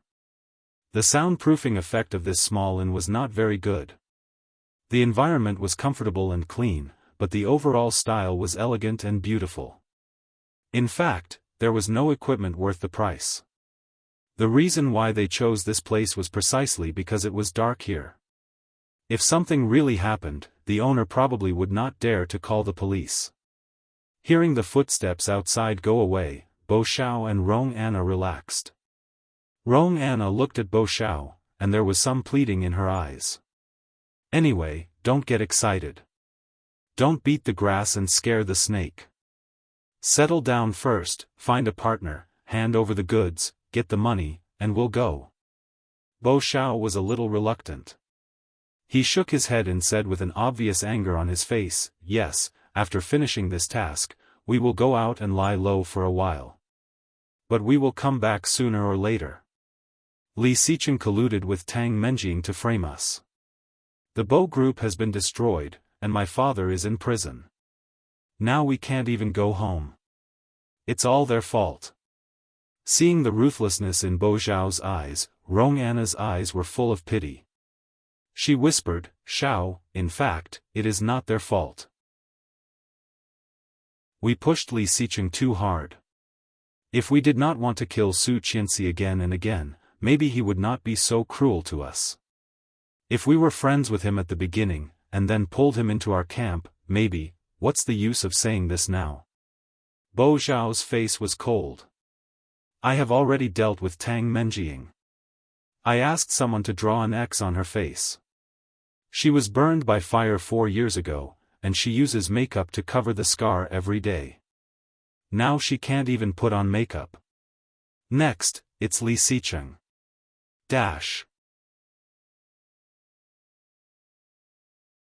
Chapter 724. Bo Xiao's face and voice were full of hatred. Rong Anna looked at him and subconsciously put her hand on her abdomen, feeling more and more sad. Why on earth did they have to be reduced to such a state? Really, so tired, Su Qianxi was tormented by someone with the excuse of her annual birthday. She did not fall asleep until late at night. When she was sleeping soundly, she felt restless hands wandering around her body. Frowning, she reached out and slapped it, saying coquettishly, "Stop it." However, Li Xicheng did not stop at all. He lifted her legs and lowered his body. Su Qianxi pouted in a daze. When she opened her eyes, she was already attacked by him. Unprepared, Su Qianxi let out a soft moan from her throat. The king-sized bed swayed gently with his penetration, like a surging wave. Under his repeated force, Su Qianxi once again felt refreshed. When she woke up again, it was already afternoon. Su Qianxi was still in a daze. Seeing that it was already past 1 p.m., she was startled and woke up. Li Xicheng was sleeping next to her. Noticing her big reaction, he reached out and pressed her down, saying, "Aren't you tired? Sleep a little longer. It's already afternoon, and you're still sleeping. If people know, we will be laughed at." Su Qianxi wiped her face and lifted the quilt to get out. However, seeing the marks on her body, she even wanted to kill Li Xicheng. Seeing her expression, Li Xicheng chuckled and said, "What's so funny? It's said that absence makes the heart grow fonder. I haven't been home for more than 4 years, and I've only been back for more than half a month. Can't we have some love?" "Love?" Su Qianxi blushed and kicked him. "It's all because of you. You're so energetic. Why don't we all stay in the room today? Get out." "Okay." Li Xicheng's dark eyes were deeper. With a smile, he turned her over and whispered, "Continue to get out?" Su Qianxi's face was even redder. Staring at him, she complained, "How can you be so energetic? Did you sleep?" "Yes, I woke up when you woke up." Li Xicheng held her, unwilling to let go. Gazing at her deeply, he whispered, "Why don't we move back to the villa we used to live in? It's too inconvenient to live in the old house." The biggest inconvenience was that he couldn't use the balcony, kitchen, living room, and sofa. Thinking about it, his eyes became darker, and he kissed her lips. "Wait a minute, let's tell Grandpa, and then we'll pack up and move back." "But what about the children? We have 3 children, and we all have to work." What about the children? Do you want the children to stay in the villa? Stay in the old house and let Grandpa teach you. Then we won't go back to the old house? I come back occasionally. It's only half an hour drive anyway. It's not far. He simply lay on top of her and said in a low voice, we also want our time together. It's not appropriate to always live with the elders. That being said, she still felt that she couldn't let it go. There were too many children. If there was only one, she could bring it along with her in the villa and raise it herself.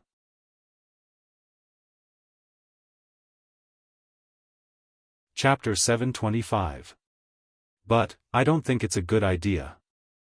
I have lived here for so long, and you move out as soon as you come back. Isn't it obvious, wasn't it obvious that they wanted to live a married life? Although this was the truth, Su Qianxi still felt a bit ashamed when she thought about it. It was too obvious, Li Xicheng chuckled. Then, like today, we are still in the room at noon. Do you think it is more appropriate? Su Qianxi blushed even more and looked away from him. It's decided. Li Xicheng got up and pulled her up. Get up, I will give you a bath. No, I will wash myself. Su Qianxi blushed even more and pushed him away. Li Xicheng ignored her protest and directly pulled her into the bathroom. When they came out, it was already past 2 p.m. As soon as they went out, they heard the phone was ringing. It was Li Jinnan. Li Xicheng glanced at it and ignored it. After slowly finding clothes for Su Qianxi, he picked up the phone. Li Jinnan was already furious. His tone was not very good. He complained, "Second brother, you are too much. You are pushing all the blame on me. I also need to have a private life, okay?" Li Xicheng turned on the speaker and found clothes for himself. Hearing Li Jinnan's words, he lazily responded and said, "Anyway, you have nothing to do. What's wrong with helping me manage the company? It's not like you don't get paid. I will give you 10% of the shares." No. Li Jinnan was angry. Why do I need money? I want to do it myself. Li Xicheng felt a bit helpless. Okay, you manage it for me first. When I am in a good mood, I will help you. I mean, I want to open my own company. Li Jinnan's voice became serious. Brother, I want to open a film and television entertainment company in Kingstown. I have already started preparing. I have poached several agents and stars. I have to hand it over to you. I will leave it alone in the future. So suddenly? Li Xicheng was a little surprised. Li Jinnan felt even more crazy and said patiently, "It's not sudden. Before you came back, I told my sister-in-law. After you came back, I told you. I told you again a few days ago." However, Li Xicheng did not pay any attention to him. Li Xicheng suddenly understood. "Oh, in that case, I'll take your sister-in-law to dinner first. We'll talk about it later." Before Li Jinnan could say anything, the call was hung up. Holding the phone in silence for a long time, Li Jinnan almost smashed it. Li Xicheng was a liar. The office doorbell rang. Li Jinnan calmed down and said, "Please come in." Special Assistant Bai came in from the outside, followed by a person. He said to Li Jinnan, "Vice President, Mira is here." Mira was one of the managers that Li Jinnan had poached with a large sum of money. It was said that every artist that he signed could be made famous. He was known as one of the top managers in the industry. However, Mira had a weird personality. Many people weren't willing to work with him. That was how Li Jinnan had managed to take advantage of the situation. "Come in." Li Jinnan stood up and tidied himself up before looking at the door. Special Assistant Bai was followed by a man who was gorgeously dressed. Chapter 726. When Mira saw Li Jinnan, his eyes lit up and he said in surprise, aren't you the handsome guy I met at the Dongfang Hotel last time? Oh my god, you are the boss of NC Entertainment? You are so young. His voice was sharp and it sounded like he was surprised. Li Jinan had already felt that the man looked a little familiar. When he heard the man speak, he immediately remembered where he had come from. Last time in the hotel, he was hugged by a woman and called another man's name. This person seemed to be the woman's friend. A coquettish, gay? Li Jinan was speechless. He looked at Mira and nodded. Hello, I am Li Jinan. I am Li Jinan, not Li Jinan. This was the most positive and confident self-introduction. Hearing this deep, magnetic voice, Mira felt even more excited. He was so surprised that he was bursting with joy. He said, Nice to meet you, nice to meet you. I'm Mira, one of the top agents of Starshine. Oh my, you look so young. You're 29 years old, right? Oh my god, I thought I was looking at a 24 or 25-year-old fresh meat. Li Jinan had a faint polite smile on his face. It was not deep, but it was enough to make Mira more dazzled. If you come to the entertainment circle, you will definitely attract a lot of boys and girls. In the most popular saying, you can obviously rely on your face to make a living, but you choose to rely on your talent. Mira did not hide his compliment and handed out his business card. This is my business card. It's the first time we meet. Please take care of me in the future. Li Jinan felt that he could not continue the conversation. After a few greetings, he excused himself and let Mira go. Today was September 30th. It was going to be the National Day holiday. Li Jinan felt tired both mentally and physically. He took a long sigh of relief and called a meeting with the company's top executives. He was busy until the evening before he returned to his villa. The villa was empty, and only Nanny Rong was at home. Nanny Rong put the prepared food on the table. When she saw him coming back, she shouted, Third Master, you are back? The food is hot. Eat first. Li Jinan looked at Nanny Rong and said softly, Didn't I tell you to go home early? Why did you come over to help me cook? Go home early. It's getting late. That won't do. Your mother told me to take good care of you. I'm just cooking a meal. Come, eat it while it's hot. Thank you, Nanny Rong. Li Jinan didn't decline. After dinner, Nanny Rong washed the dishes and hung them out to dry before heading home. After Li Jinan took a shower and changed his clothes, he faced the empty villa. His mind subconsciously thought back to the time when he was still in the old mansion. The two babies often cried.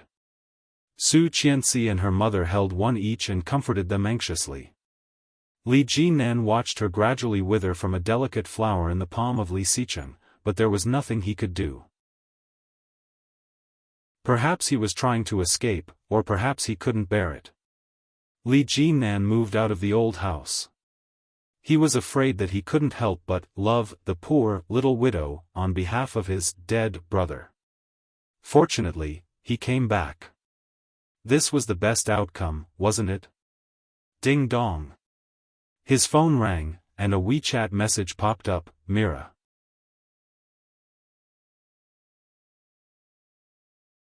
Chapter 727. Yi Yu? The college girl who was drunk and called him Brother Luo and in the bathroom last time? In the photo, it was a girl with long hair who looked pure and lovely. Her eyes were open as if they could speak. It turned out that she was an actress. Mira, good actress, good singing, pure and sharp. Graduated from art school, 22 years old, 168 centimeters tall. Li Jinan replied, You decide. Mira, okay, October 1st. On the first day of the National Day holiday, Su Qianxi had promised the children to take them to the Maldives, so she had to get up early in the morning to prepare. Lu Sa had packed the luggage, booked the tickets, and booked the hotel. The flight was at 10 a.m. However, things did not go as she wished. Last night, because of what happened the day before yesterday, Su Qianxi strictly stopped him from doing anything bad. Li Xicheng agreed, but the aftermath was that he pestered her early in the morning and would not let her go. When she woke up and was about to freshen up, he took her in his arms, kissing and hugging her. He was rubbing all over her body, trying to arouse her. However, Su Qianxi was a very principled person. She pushed him away and warned, "Go away. I have to prepare for the trip to the Maldives later. Let's go later." Li Xicheng hugged her and looked at her pleadingly. His dark and deep eyes flashed with an indecipherable look. "Honey, I want to." When Su Qianxi was about to speak, her lips were covered by his. Struggling, she turned her head and yelled, "Go away." At the same time, she stretched out her leg and kicked. Unfortunately, her knee hit the man's weakest and most important part. Li Xicheng only felt a piercing pain, clutching his crotch and gasping in pain. Su Qianxi was shocked and exclaimed, "Honey, are you okay? It hurts."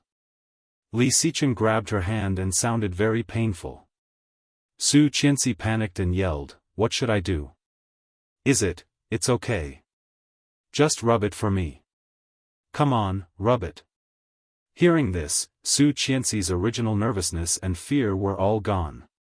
Staring at him, she punched his stomach, snorted, and turned away. After successfully getting rid of him, she coaxed the children to the living room and prepared to go straight to the airport. However, Li Xicheng was not happy. His face was sullen early in the morning, as if he was afraid that no one would know he was not satisfied. Su Qianxi saw his face and felt guilty. She pushed him and urged, "Let's go." Li Xicheng looked pale and did not move. Suddenly, the phone rang. He glanced at it and then ignored her, going to the side to answer it. She wanted to follow him, but when he saw her coming, he immediately moved away, as if he was afraid that she would hear him talking on the phone. When he was talking on the phone, he kept looking at Su Qianxi, fearing that she would hear him. Su Qianxi felt a little suspicious. Watching him hang up the phone, she asked when he walked over, "What's wrong?" Li Xicheng's expression was not very good. Hearing her words, he said sullenly, "There is something urgent overseas. I have to go on a business trip. You can take the children with you. I won't be going." Chapter 728. Li Xicheng heard that and looked sullen.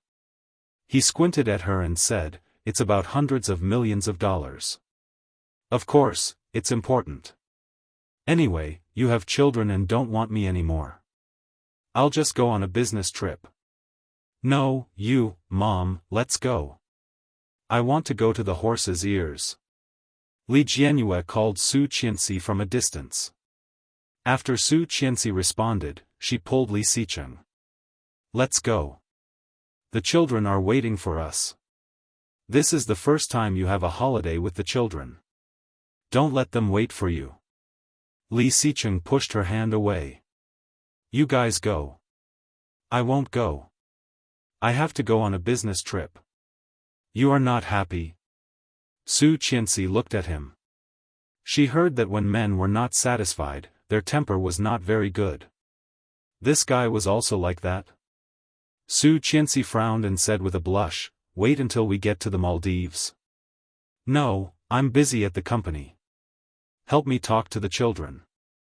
Li Xicheng gently pushed her, and then the phone rang again. Su Qianxi glanced at it and saw it was a strange number. It looked a bit strange at first, but before she could see more, it was blocked by Li Xicheng. Li Xicheng reached out and pushed Su Qianxi away, saying, "It's just because I'm busy with work. Don't think too much. Go have fun with the children. Pay attention to safety. Tell Shuangyu, Cheng, and De to be careful." Su Qianxi felt a little uncomfortable and a bit nervous at the same time. Li Xicheng had never been like this.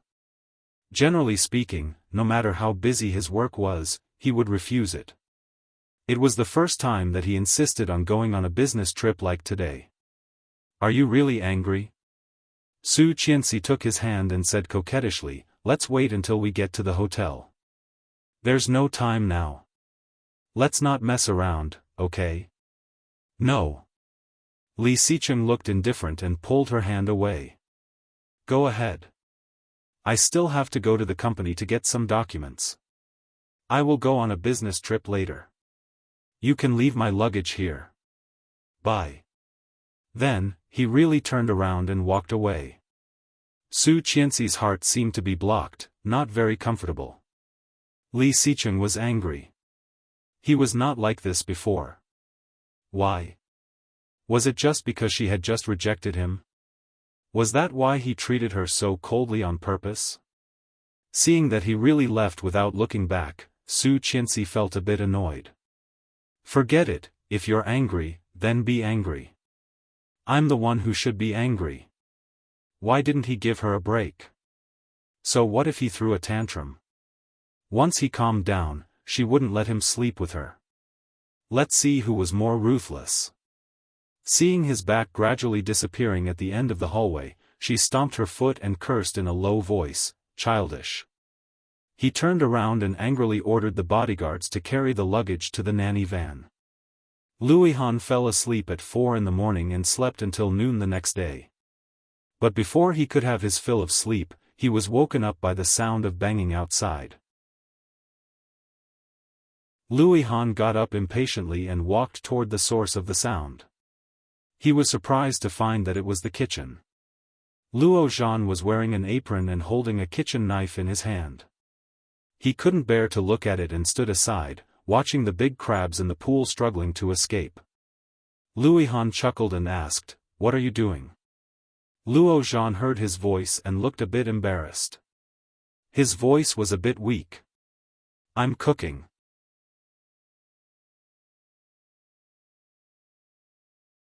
Chapter 729. Luo Zhan said. "No, I'm learning." Louis Han could not bear to look at him and went to look at his ingredients. Fried crab in the shelter? Luo Zhan was shocked. "How did you know?" Louis Han squinted at him and snorted. "I am the god of cookery. But you did not choose the right ingredients. Look at this onion, it is not fresh at all. This is my first time buying vegetables. What else do you want? Gee, a person who does not even know how to buy vegetables wants to cook?" Louis Han looked at the ingredients. Eggplant with garlic sauce. Fish head tofu soup. Bamboo shoots and bacon. How do you want to make chicken wings? Cola. Oh, Louis Han washed his hands. "Leave it. I'll do it." Luo Zhan stared blankly at him as he walked away. Looking at his back, he asked, "Hey, where are you going?" "Brush my teeth and wash my face." "Oh." Louis Han changed his clothes, brushed his teeth, and washed his face before coming to the kitchen. The big crab that was still alive had been killed by Luo Zhan. Its claws were cut off, but its mouth was still spitting bubbles. It was not dead yet. Louis Han was silent for a moment and could not bear to look at it. He took the kitchen knife from him and said, "Help me. Wash the fish head first. Don't get the red parts. Remember to clean the gills and blood clots, and then go to the water." "Okay." Luo Zhan obeyed. Louis Han carefully went to cook the crab. When he finally finished, he found that Luo Zhan had already cooked it. A strong fragrance floated out. Louis Han turned his head and found that Luo Zhan was looking at him proudly. He put the crab down and walked over. He swallowed the compliment that was on the tip of his tongue. The largest pot in the kitchen could hold 2 kilograms of water. At the moment, the pot was full of fish soup and 2 pieces of tofu. "How is it? Is it very good?" Luo Zhan raised his eyebrows at him. Louis Han was speechless. He slapped him and said fiercely, "Get out. Don't come into my kitchen." Luo Zhan looked confused and did not know what was going on.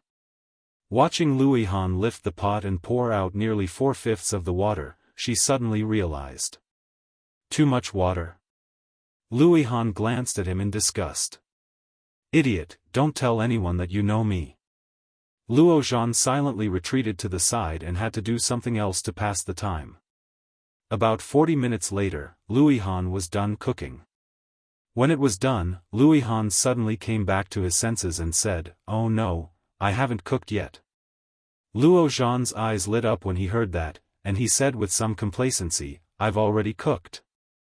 As he spoke, he went to open the rice pot, but... should I go downstairs and buy some rice? As soon as Louis Han saw his cowardly look, he knew something was wrong. He went forward to take a look and realized that it wasn't rice at all.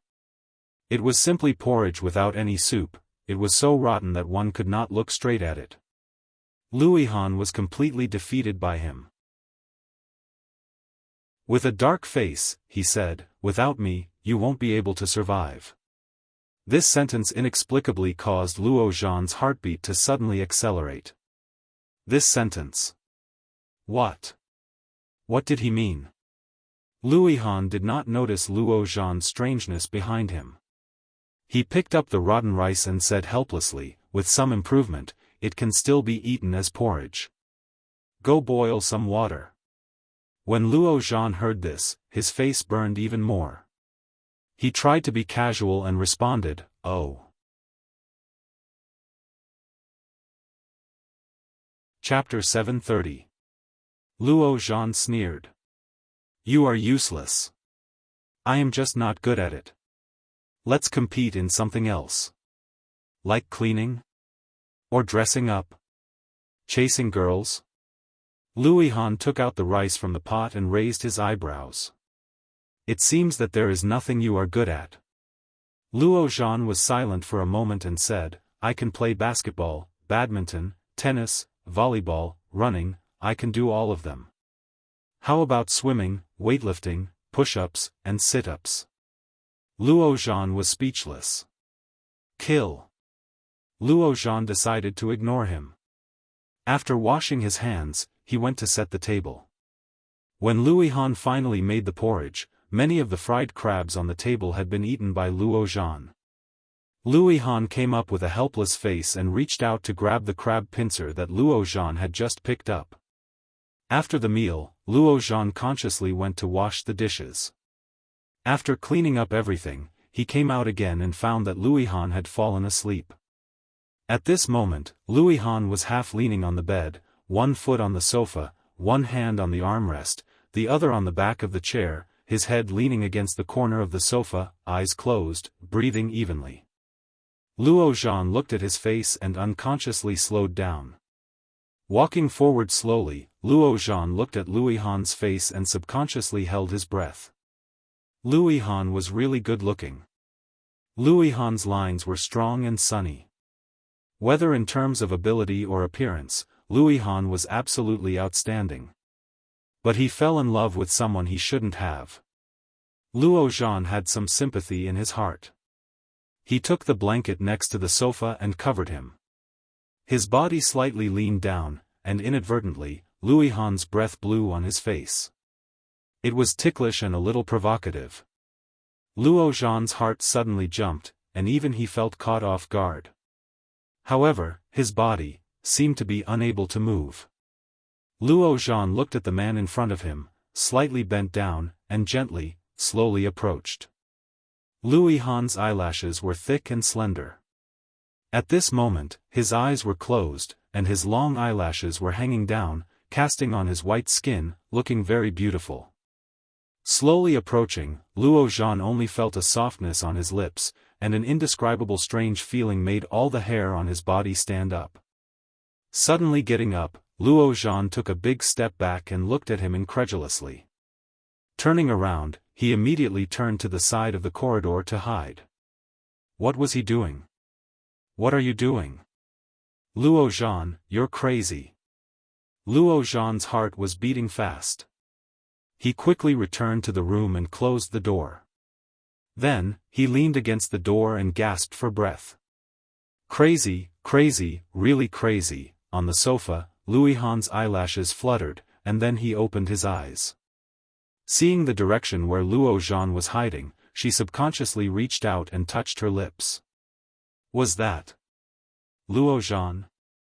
Louis Han blinked in disbelief. This Luo Zhan, who kept saying that he liked women, as a straight man, actually, secretly kissed him? Luo Zhan actually liked men? Louis Han was alarmed. He suddenly got up, threw the blanket off his body, and walked into his room. They had been living together for more than 3 years, and Luo Zhan had never revealed anything. Unexpectedly, he had actually lived with a homosexual for so long. What should he do now? Louis Han's heart was in turmoil. As smart as he was, he didn't know what to do.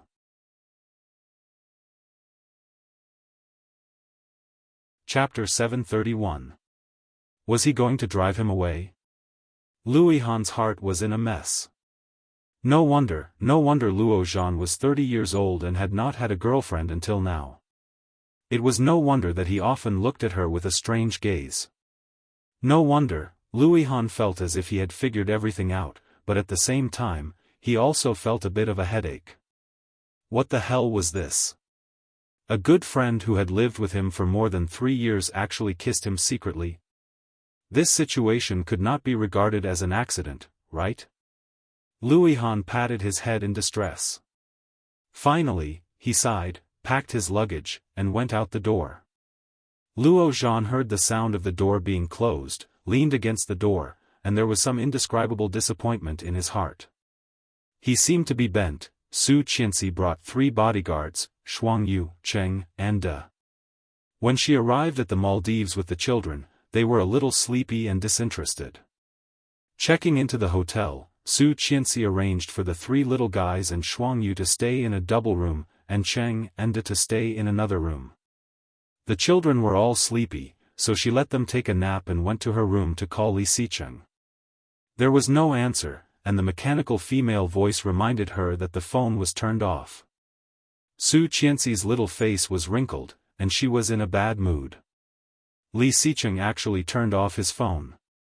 Had he already boarded the plane? Was he really angry? Su Qianxi suddenly felt a little regretful. If she had known, she would have followed him and asked him to turn down his work or stay with him. Or, if she had not refused him in the morning, she would not be so worried now. After making a few more calls and confirming that his phone was turned off, Su Qianxi simply stopped calling, but her mood was extremely low. The children slept until 3 or 4 o'clock in the afternoon. Waking them up to change, the bodyguards took the children to play. Su Qianxi was not interested, holding the phone and waiting for Li Xicheng's call. However, she did not get a call from Li Xicheng, but a very unexpected message from a person. Louis Han, where did you go?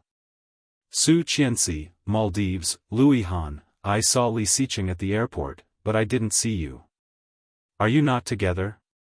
Seeing this message, Su Qianxi felt even more depressed.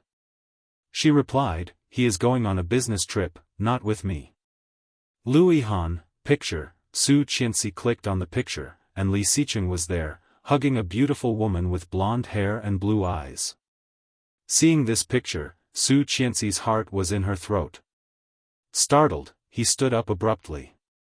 The gloominess and worry in his heart instantly turned into anger. Su Qianxi, what does that mean? What was he doing? Louis Han, welcome the guests from afar. They have already left the airport. She felt even worse. Exiting the page, she dialed Li Xicheng's number. Shut down. What was going on? How could this be? He had lied to her. Why? Su Qianxi's heart felt like it was blocked by a big stone, and she couldn't breathe smoothly. Su Qianxi, what are you doing at the airport? Louis Han, going to Ireland for a business trip for a while. Ireland. He had said that he would prepare a grand wedding for her in Ireland.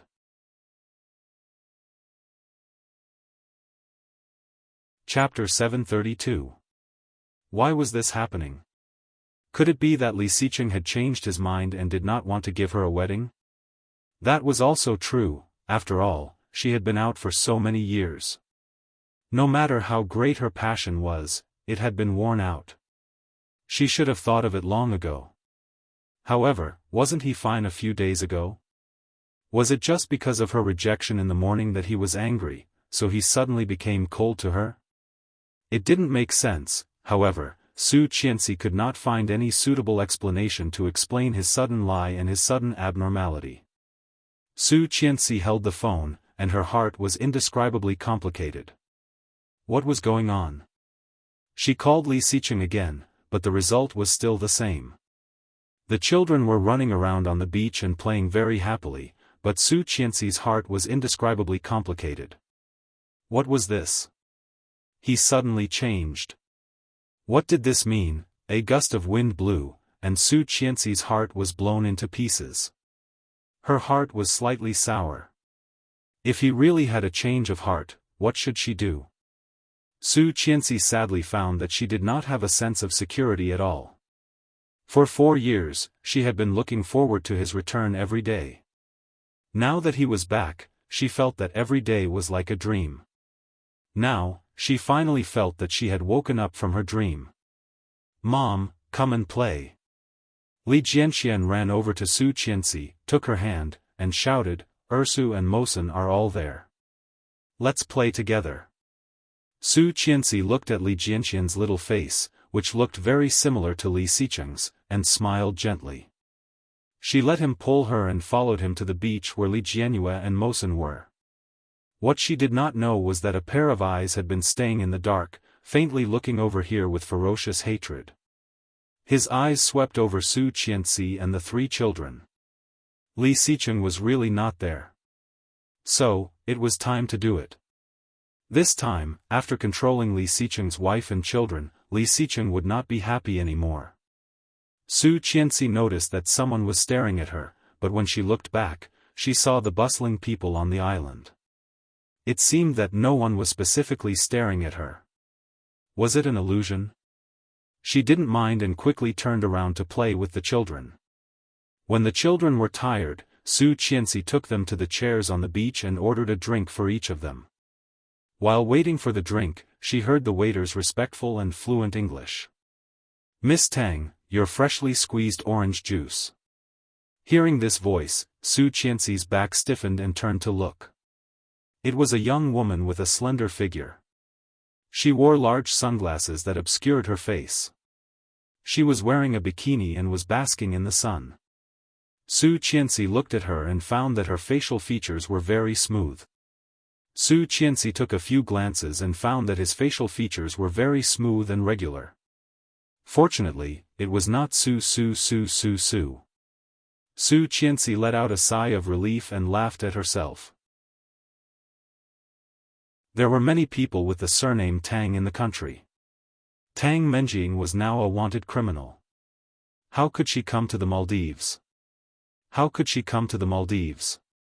But she still turned around and said, "Take care of the children. Don't let them stay alone." The 3 bodyguards nodded at the same time.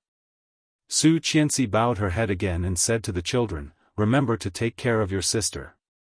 Ersu, remember not to run around. Follow Auntie Shuang Yu and Uncle Cheng and okay? Okay." After Su Qianxi said that, she couldn't help but look back at Miss Tang behind her. The woman smiled and raised the juice in her hand at her with a friendly and kind smile.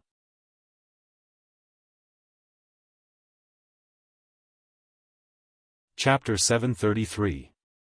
Su Qianxi also smiled at her to show politeness.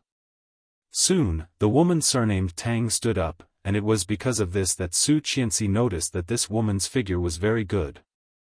Her long legs were curvy in both the front and back, and she had a typical S-shaped figure. At this moment, she was holding a glass of juice as she strode towards the inside. Su Qianxi was even more sure that it was not Tang Menjing. Tang Menjing was not so naturally beautiful. It should just be the same surname Tang. After the children finished the juice, they ran to the beach again to play. Su Qianxi also sat down on the beach, playing with the sand with them and helping the little guys build the castle.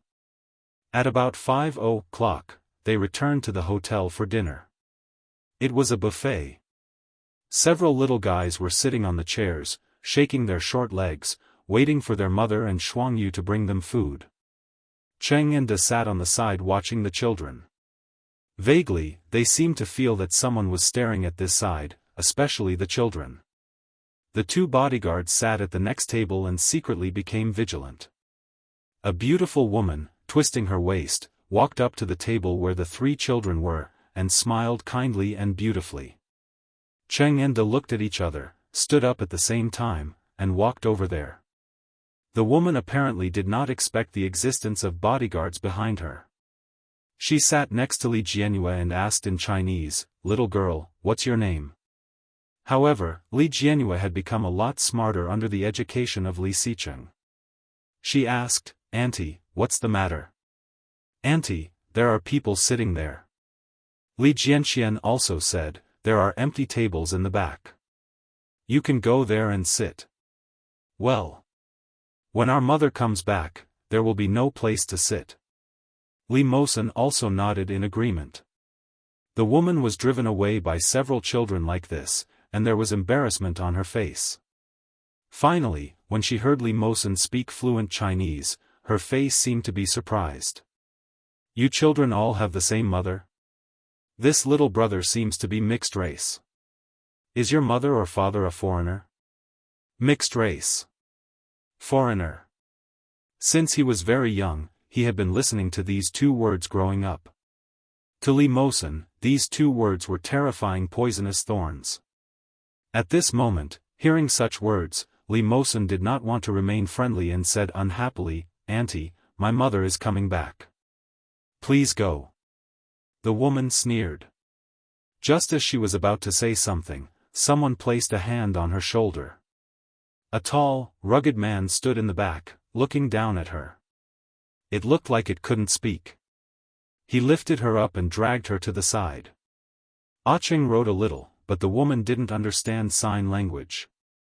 In the end, Li Jianxian translated for her and said, "Uncle Cheng said that we don't allow strangers to strike up a conversation.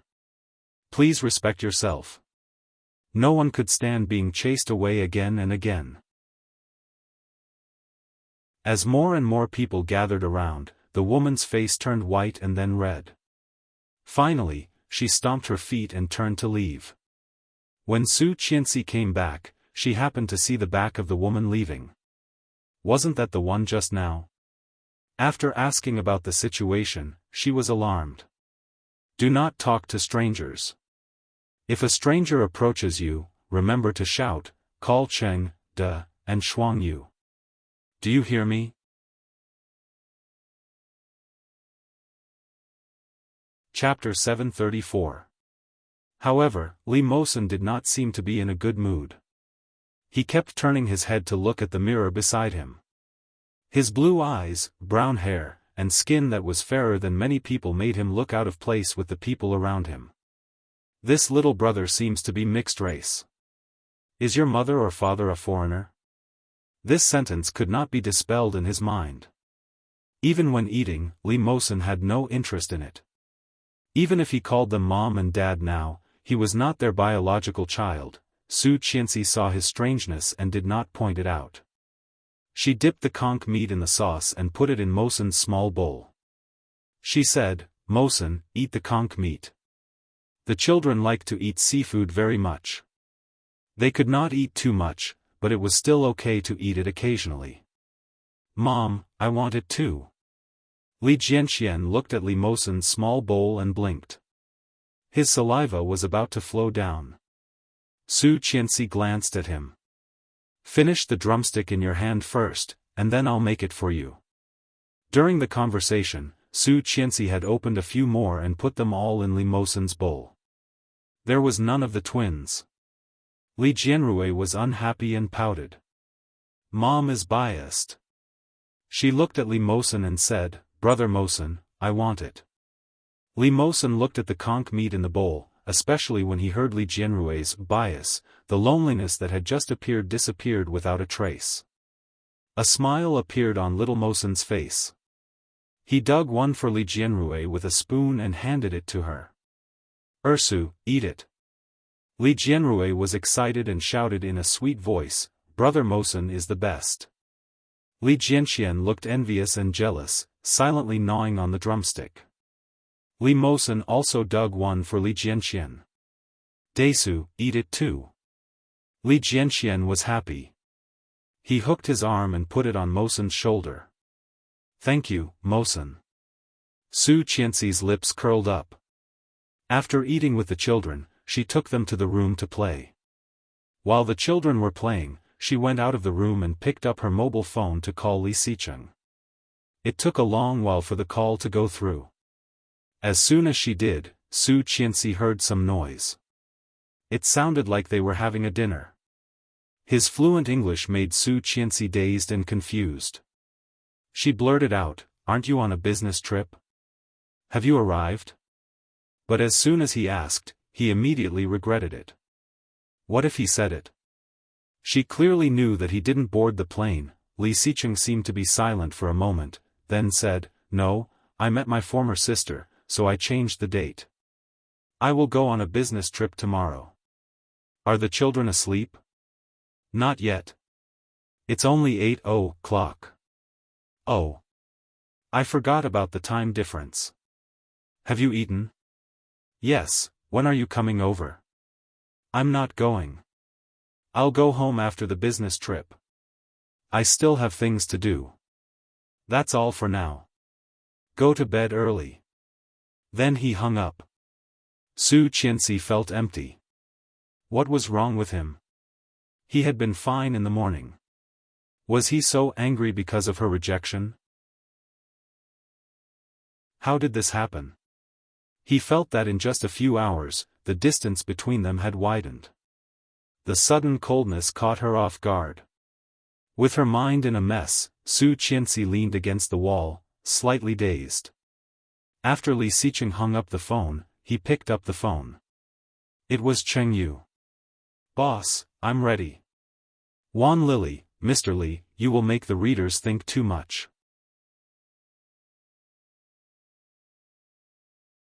Chapter 735. Well, how is the hunter's preparation? Everything is ready and ready to start at any time. Cheng Yu was silent for a moment and asked, "Boss, is the Bo family who was with Tang Menjing 4 years ago related to Rong Rui?" Li Xicheng stood at the door of the room, holding the phone and did not speak. After a long time, he said quietly, "I don't know. You can ask Rong Rui." "I know you know. Is Rong Anna Rong Rui's cousin?" "I have always known that Susu is Rong Rui's cousin. This Rong Anna is the girl who used to live in the Rong family instead of Susu, right? Because Susu's parents recognized her, the girl held a grudge, so she kidnapped Susu 4 years ago. They are the so-called drug trafficking gang, right?" Cheng Yu's voice was full of suspicion and fear. She asked one question after another, but she could not get an answer from Li Xicheng. Her heart was cold. Finally, her throat was choked. She sighed and asked the thing she wanted to know the most. "Is Rong Rui also involved in drug trafficking?" "No." Li Xicheng only answered the last question. His deep and mellow voice made Cheng Yu's heart suddenly relaxed. She smiled through her tears. For the first time in her life, she was so scared by herself. Li Xicheng noticed the change in her mood and finally said, "I'm hanging up." Hanging up the phone, Li Xicheng looked at the time, said goodbye to the people in the room, and left.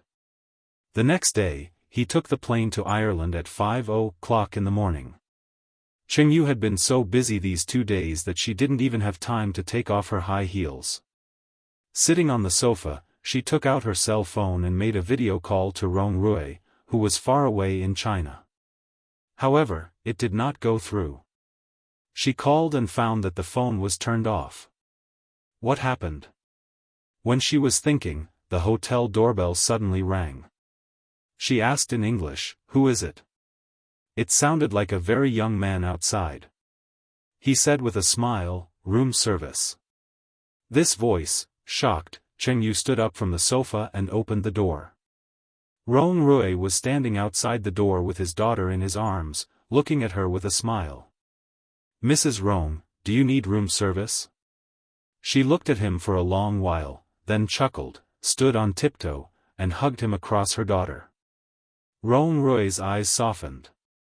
He gently patted her back and asked in a low voice, "What's wrong?" Hearing this voice, she almost burst into tears. She forced herself to calm down and asked, "Why are you here?" "Your daughter misses you." Rong Rui held his daughter and let little Pan Pan face Cheng Yu. She was sticking out her pink tongue and reaching out to Cheng Yu with her little fist. Rong Rui smiled gently and looked at her with his amber eyes. He said in a low voice, "I missed you too." It was past 11 o'clock in the evening, and Louis Han was still not back. Luo Zhan tossed and turned in bed and couldn't sleep until 2 o'clock in the morning, but there was still no sign of Louis Han coming back. She picked up the phone and dialed his number, but the phone was off. What the hell? Where did this guy go? He had never stayed out so late before. Could it be that he had misunderstood? Louis Han didn't go out? Luo Zhan got up, turned on the light, and went into his room. He looked around and found that everything was neatly placed, but the suitcase on the wardrobe seemed to be gone. Opening the wardrobe, he found that a lot of clothes were missing. "Wan Lily, Mr. Luo, you scared our Henin away." Chapter 736. What did he mean? When did Louis Han leave? He even took his suitcase and clothes, and did not even say anything. Did he go back to his hometown? Business trip? Or did he go on the National Day holiday? Luo Zhan only felt uncomfortable. Could it be that he found out about what happened in the afternoon? So, no way, this was the first time he had committed a crime. How could he be so unlucky? Besides, he did not do it on purpose. He couldn't control himself, and unconsciously, Luo Zhan felt something was wrong and picked up his phone again. After the phone could not get through, he opened WeChat and sent a message to him, "Where have you been?" It took more than 10 hours to travel from China to Ireland, and Ireland was 8 hours slower than China. When Louis Han received this message, he was at the airport in Dublin, at 11:30 p.m. Seeing this message, Louis Han looked at it for a moment and calculated that it should be 6 o'clock in the morning in China. He sent him a location message, then put the phone away and went to find a hotel. Luo Zhan was awakened by the sound of the message. He turned over and looked at the message. After seeing that it was Ireland, his heart sank. Did he need to hide so far away? What a shame. Eyes slightly down, Luo Zhan sent him another message. "What are you going to do? Travel?" No reply. Luo Zhan felt cold in his heart, as if he had been pinched. What to do? Louis Han seemed to have found out what to do next. Just when Luo Zhan was at a loss, the phone suddenly rang. It was Su Qianxi. Picking up the phone, Luo Zhan said absent-mindedly, "Sister-in-law." "Luo Zhan, do you know where Li Xicheng went on a business trip?" "Ah, he went on a business trip?" Luo Zhan really did not know. "He didn't tell you?" Su Qianxi heard Luo Zhan's words and was slightly disappointed. "No, he seems to be angry with me. He has been a bit strange since yesterday morning." "Impossible, he can be angry with anyone, but not you. He probably has something to do on a business trip. Don't think too much." Luo Zhan sat up straight. "Did you take the children to the Maldives?" "Yes." "He didn't go?" "Yes." Luo Zhan also felt a bit strange. With Li Xicheng's temper, how could he be alone when the family went to play? Frowning, Luo Zhan picked up another phone and called Li Xicheng. The phone was turned off. What was going on between Li Xicheng and Louis Han? The two of them hit at the same time? If he's on a business trip, he'll probably be on a plane. I'll ask him later. Don't scare yourself. Second brother is very capable. He'll be fine. After saying that, Luo Zhan realized that he might have missed the point, so he added, it's impossible for second brother to fool around outside. He only has you in his heart, so don't worry. Thank you, Luo Zhan. Hey, don't stand on ceremony. Be careful when you play with the kids. I'm going to take a nap. Bye. Yes. Hanging up the phone, she finally calmed down a bit. Even Luo Zhan said so Li Xicheng would not do anything, right? Feeling nervous, she waited for 3 days. During these 3 days, she resisted the urge to call him. She was waiting for him to calm down and call her himself. You're tuning in to the Xiaofan's Wuxia Tales YouTube channel.